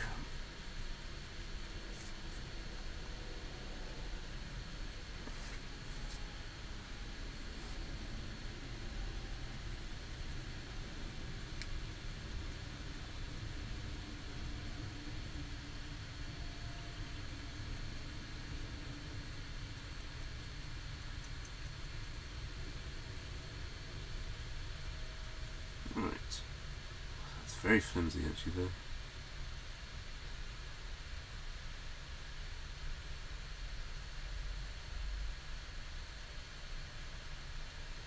Just softly does it.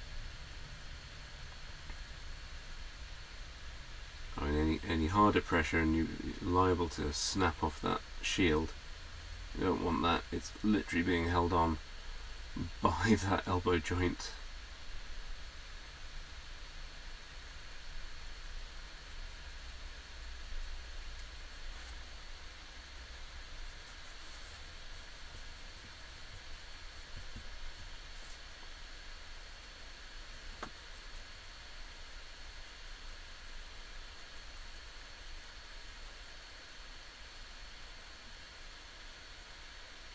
Just get this all started on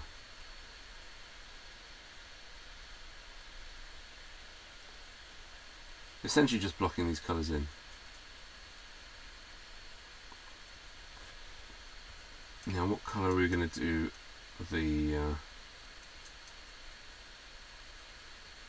this bit of tunic that's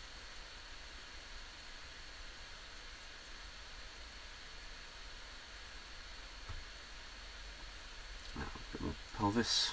Is that pelvis there? Yeah, right.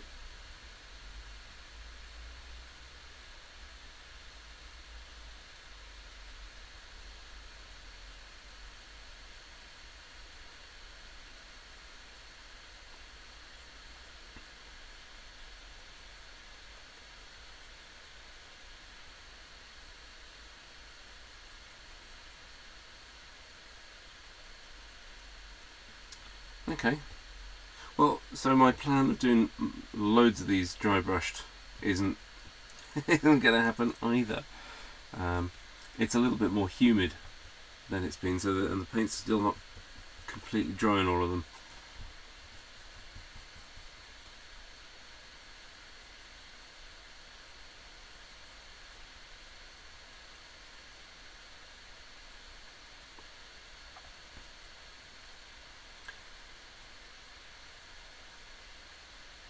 So yeah, we just spend a few minutes tickling this bit of plastic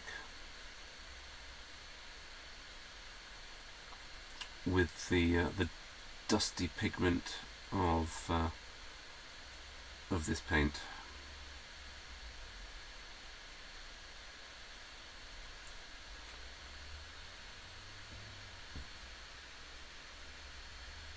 Let's see, how are we doing?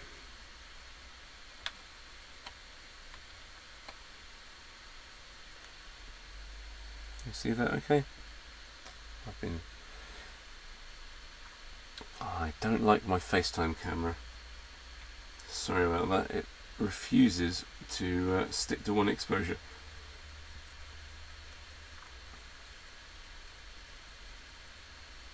Apparently I can buy for a tenner or so an app that will sort that out.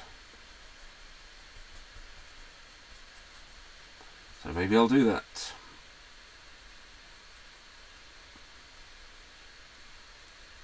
Or maybe I'll leave it and just have stuff to complain about.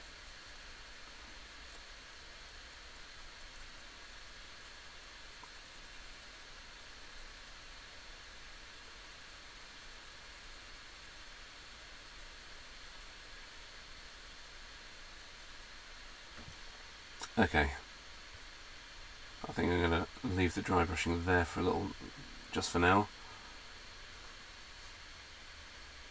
He says carrying on. Try and get in there.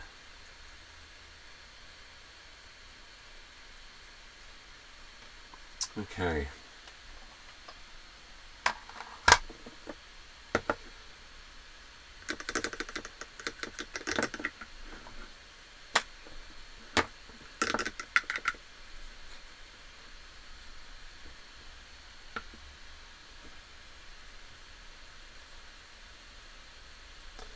Clean this brush.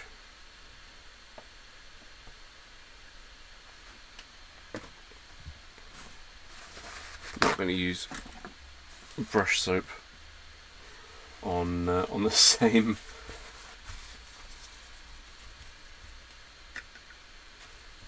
bit of that I've been dry brushing with.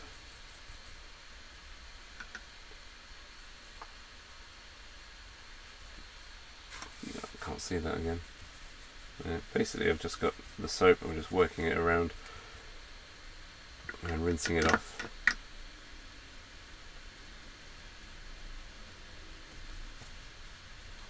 You'll see that it's still soapy in there, but that's fine. Just keep working.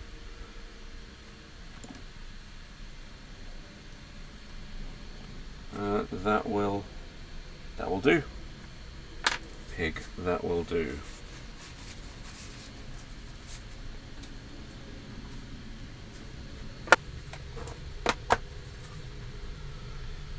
Wet palette. Let's trying to expose for all the different bits isn't the easiest. Things to learn, right?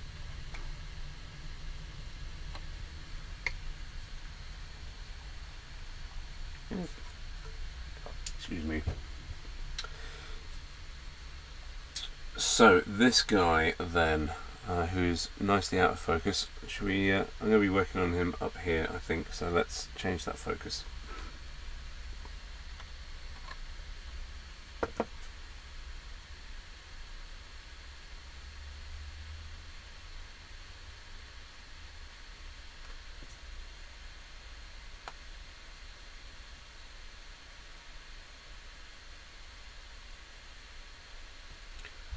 seems about right.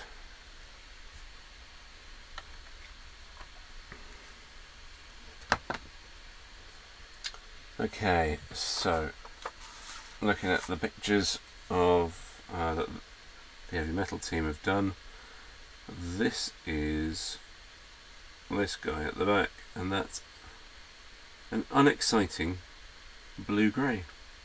So let's do that. Let's do it's a dark grey with some blue highlights.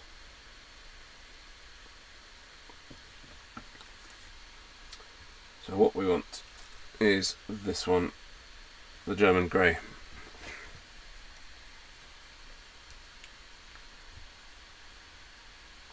See when the last time I used this was.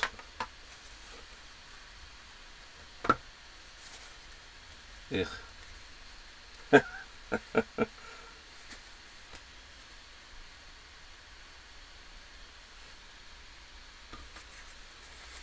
Fantastic.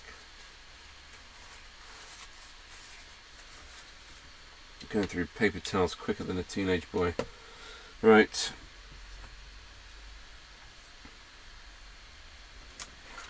Pick a brush.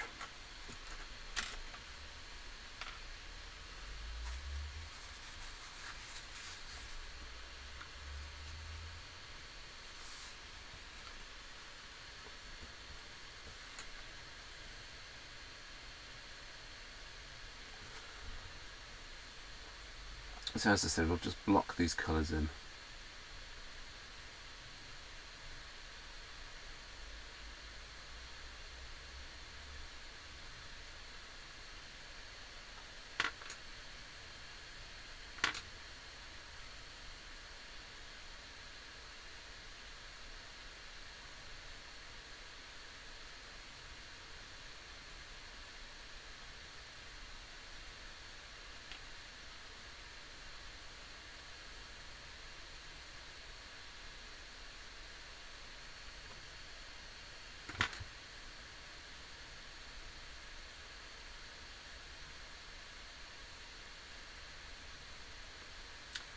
So this is the Vallejo German grey. It's actually the model Air version of the colour. So it doesn't really need thinning for airbrushes. Yeah, right. All that's happened there is you end up with actually, here's my theory. You end up buying the airbrush paints, which I have the complete set of Vallejo airbrush paints for in the Model Air, no, in the Game Air set. They're pre-thinned, which means you're getting less pigment, and then you still have to thin it down a bit more. So if you're still having to thin it,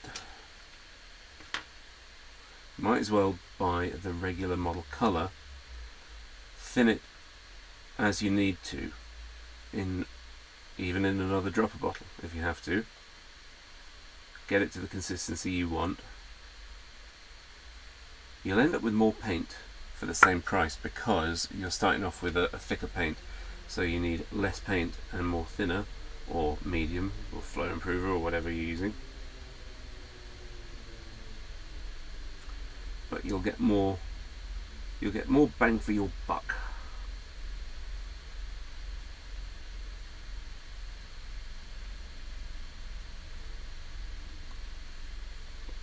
So that's probably the route I'm going to go next time I buy a load of paints. I probably won't go for the airbrush version of them because they're not really that much more formulated for airbrushing that I don't have to stick flow improver in and another kind of medium water or whatever to make it go through the tip. So might as well do it with a thicker paint to start with. as an economy tip for you.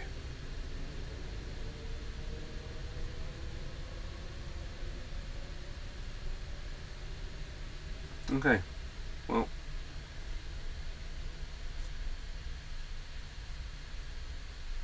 give this a few more coats here, make sure it's all covered.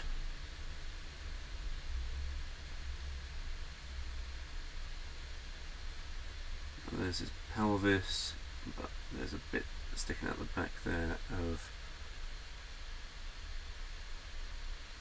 I can't tell what's cloak and what's not there. That's annoying. See what they say.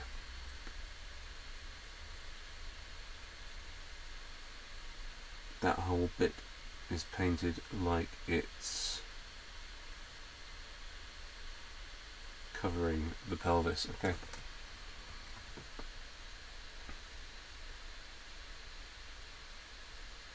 Sometimes it's difficult to tell on some minis what's what. Right.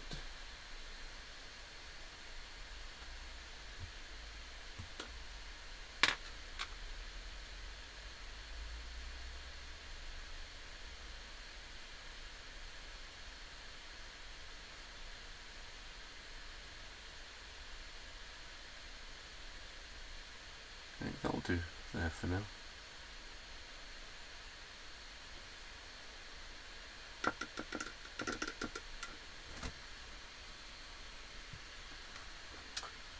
So let's get some of the, let's get the straps done.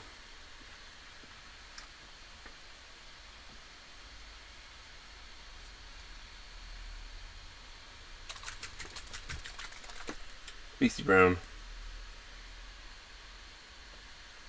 That'll do. And let's get, where are you? I've mixed them all up.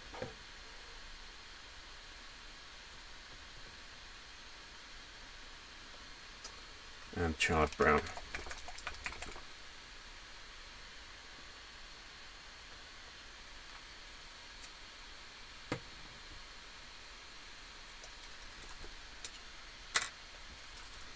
So this is the ink from scale 75. Must remember, this is brand new, I bought this yesterday. Must remember always, open your bottle, otherwise it goes all over you. Been there, done that. Went all over the t-shirt. So let's see, let's put a bit of ink on here. Wouldn't normally put ink on a wet palette, but I don't have a dry palette handy, so we'll do it anyway.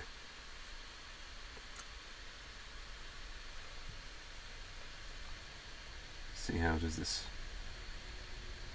that behave?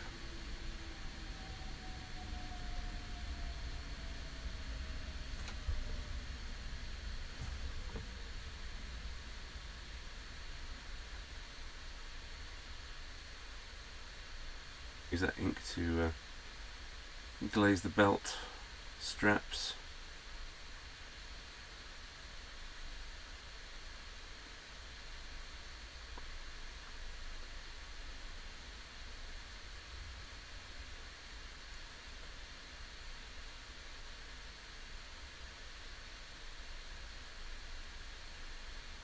That's what on there, so that is that bony bits. There's the straps on the back.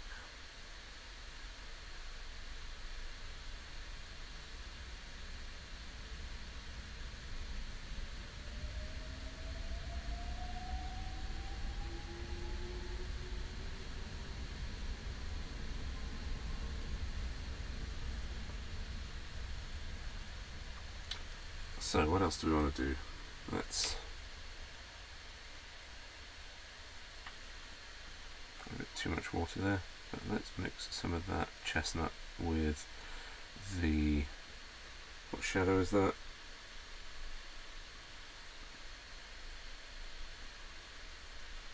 Oh no, that's not a shadow at all. That is the, what do they call it? Charred brown.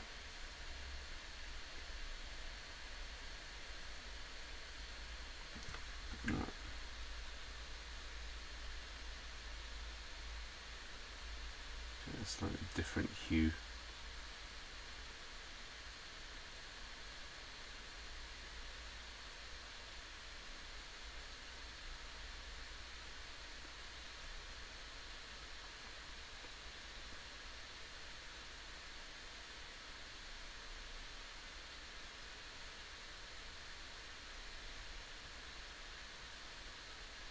So it's going to settle in between those ribs. So I'm using this brush. It's too good a brush for that.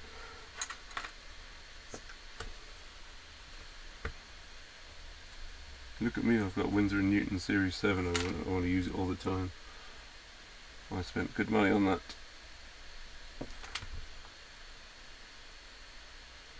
There you go.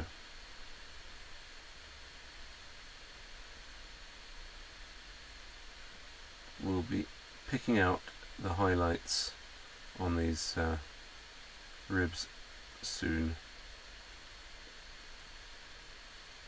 Just want to get that all the way into the recess. Give it some contrast and definition.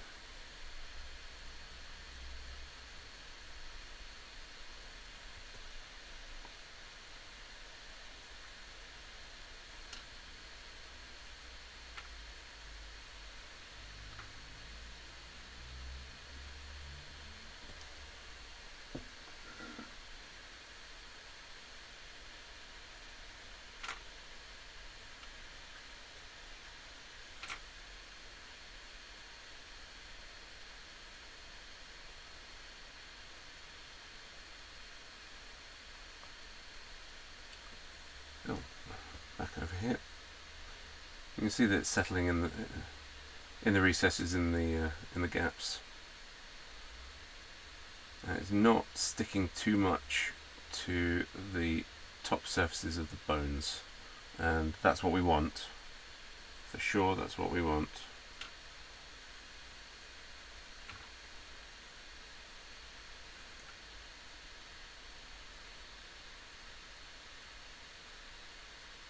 Do the same on his skull.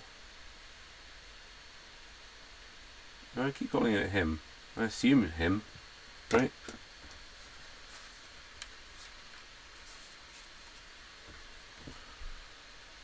I can just push that around a little bit, make sure that it's not covering the whole of the outside, so we're not wasting all of that nice dry brush we did earlier. I haven't got much of a choice with the bones, with the ribs and the main part of the skeleton. But the head's a little bit bigger. There we go.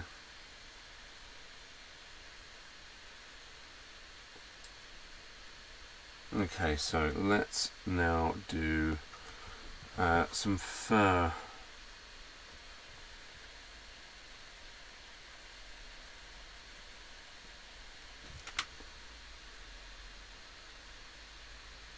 There's a lot of shades of brown going on here at the minute.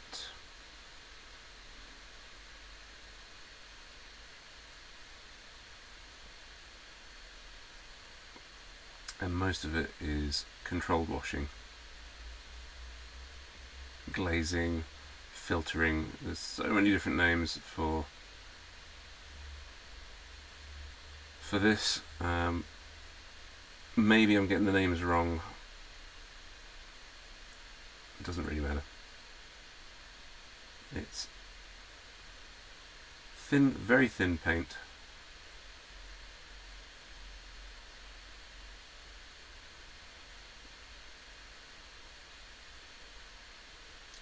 That we're not letting run away from us. We don't want it to run away, because that would be silly.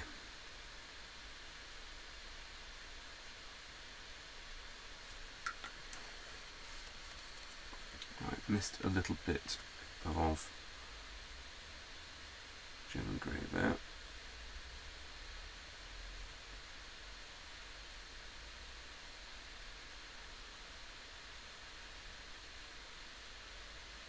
Touch that up, that's good.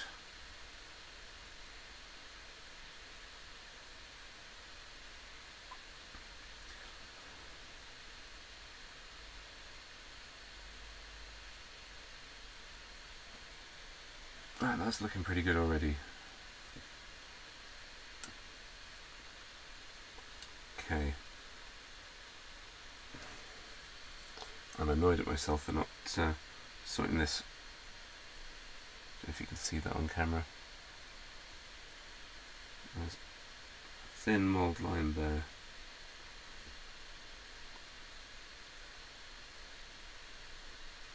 What do we want to do with that? Well, certainly we want to wash the back of that bone that we missed.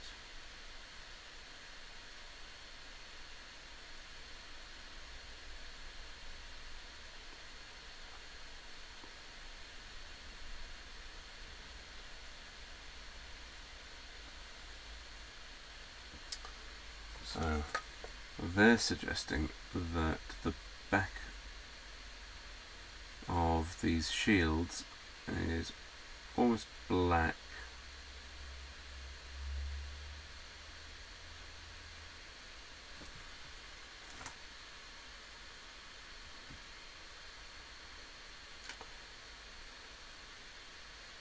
Okay, well let's give it a, make it darker to start with. I don't know if I want it to go all the way black.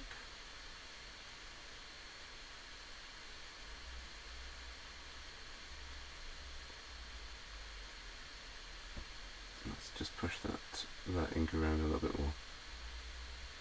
So that's the ink, the chestnut coloured ink.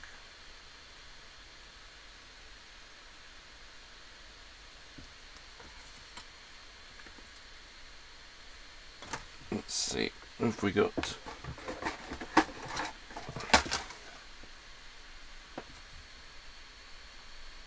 So that's kind of a bronzy brown colour on the inside, on the front there. Oops. It'll be silver, gunmetal kind of colour, and then on the inside here, just sketch that in.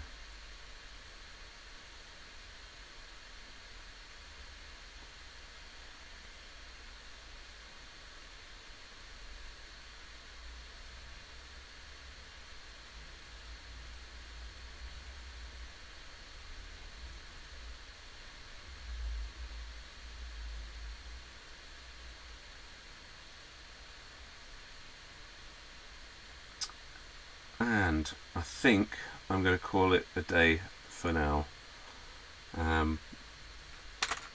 Didn't get quite as much as I thought I'd get done. But then we built 7 figures out of the box. Sprayed 6 of them. Don't know why. How I missed number 7, not that we had enough air to get him done.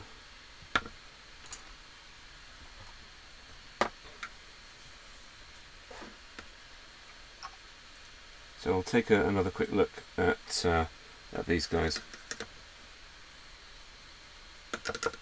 Just a second.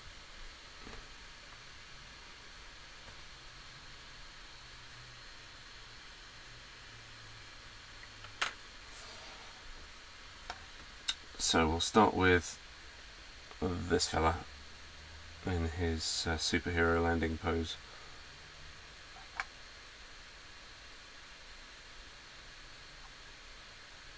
Yeah, there's wood grain on the inside of that shield, so we'll be going with like a mahogany stain, I think, for that. And then on the front, that's dented, so that's obviously some kind of, that'll be a metal, a bronze, and then coated in steel on the outside.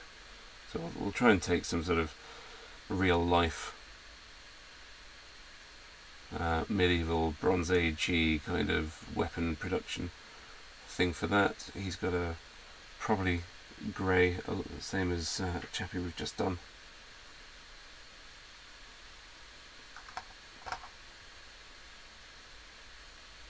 What I can do actually, when I've cleaned the brush, I've got all this ink left over. I know it's a wet palette and it's going to last for a few days. But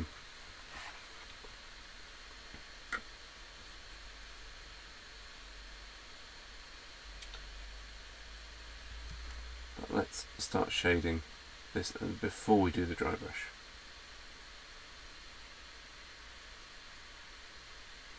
I'll just deepen the colour there before we go on top. Of course, if I don't do a wash or a glaze after the dry brush, it will most likely look quite dusty. Am I in focus? I can't tell, it's midnight.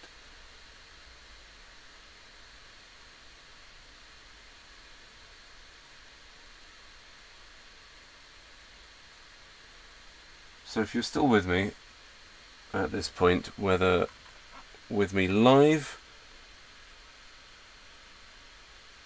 bye Simon, he's gone.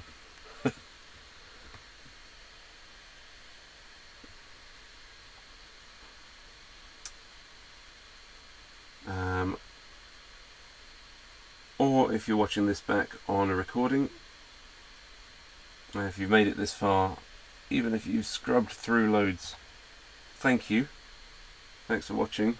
Thanks for popping up and saying hello, essentially.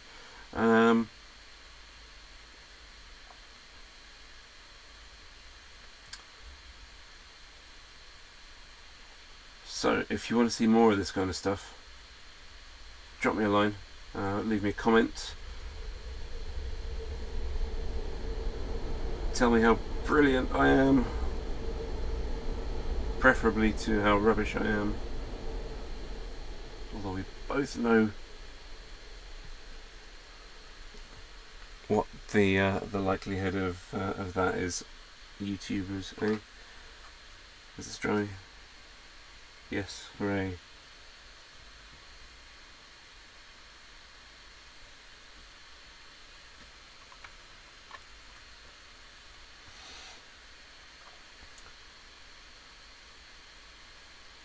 So yeah, let me know in the comments what kind of stuff you want to see. More of the same, different stuff.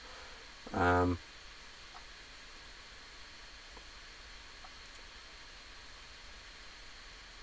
promise we will start work on the Ghostbusters project at some point this year.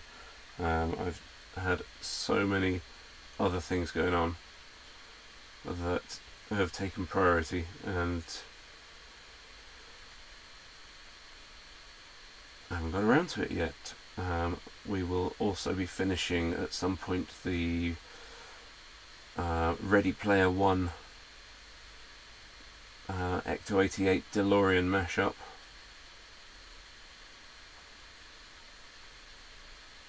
Just because that's awesome, and it means I've got some electronics to play with as well. This is a nice ink. It's going to tell me I'm using it wrong. You shouldn't use inks like washes. It's not a wash.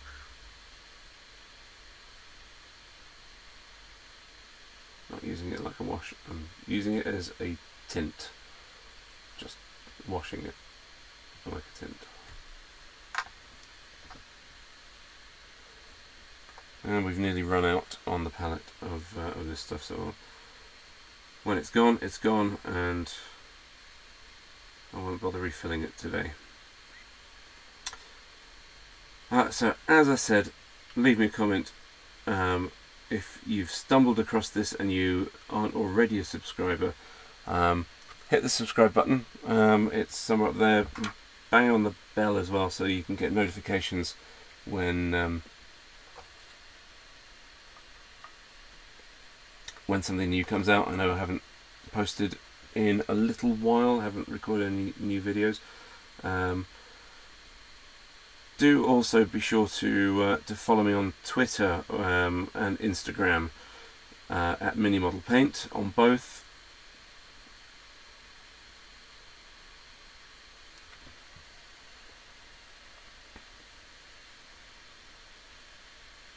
Oh, still doing it off camera.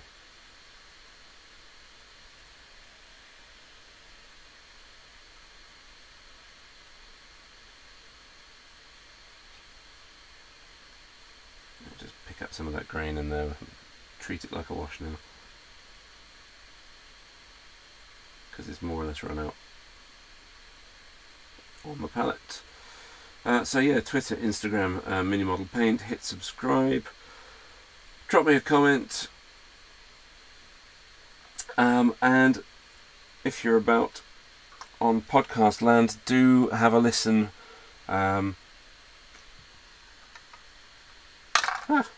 Stuck to my finger. Do have a listen. Models Workshop After Hours. Have a look on iTunes or whatever Podbean thing that you use for listening to podcasts. Models Workshop After Hours is where you can find me and Ian and Simon and Chloe, and when he turns up, Dave.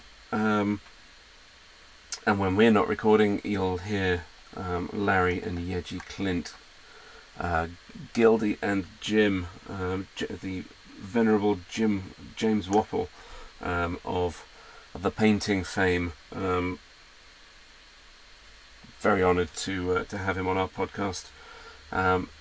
Great talking to him all the time when we do. So that's it for now. Let me just change over to this. Hello, it's me again. I'm saying hello because I'm going to say goodbye.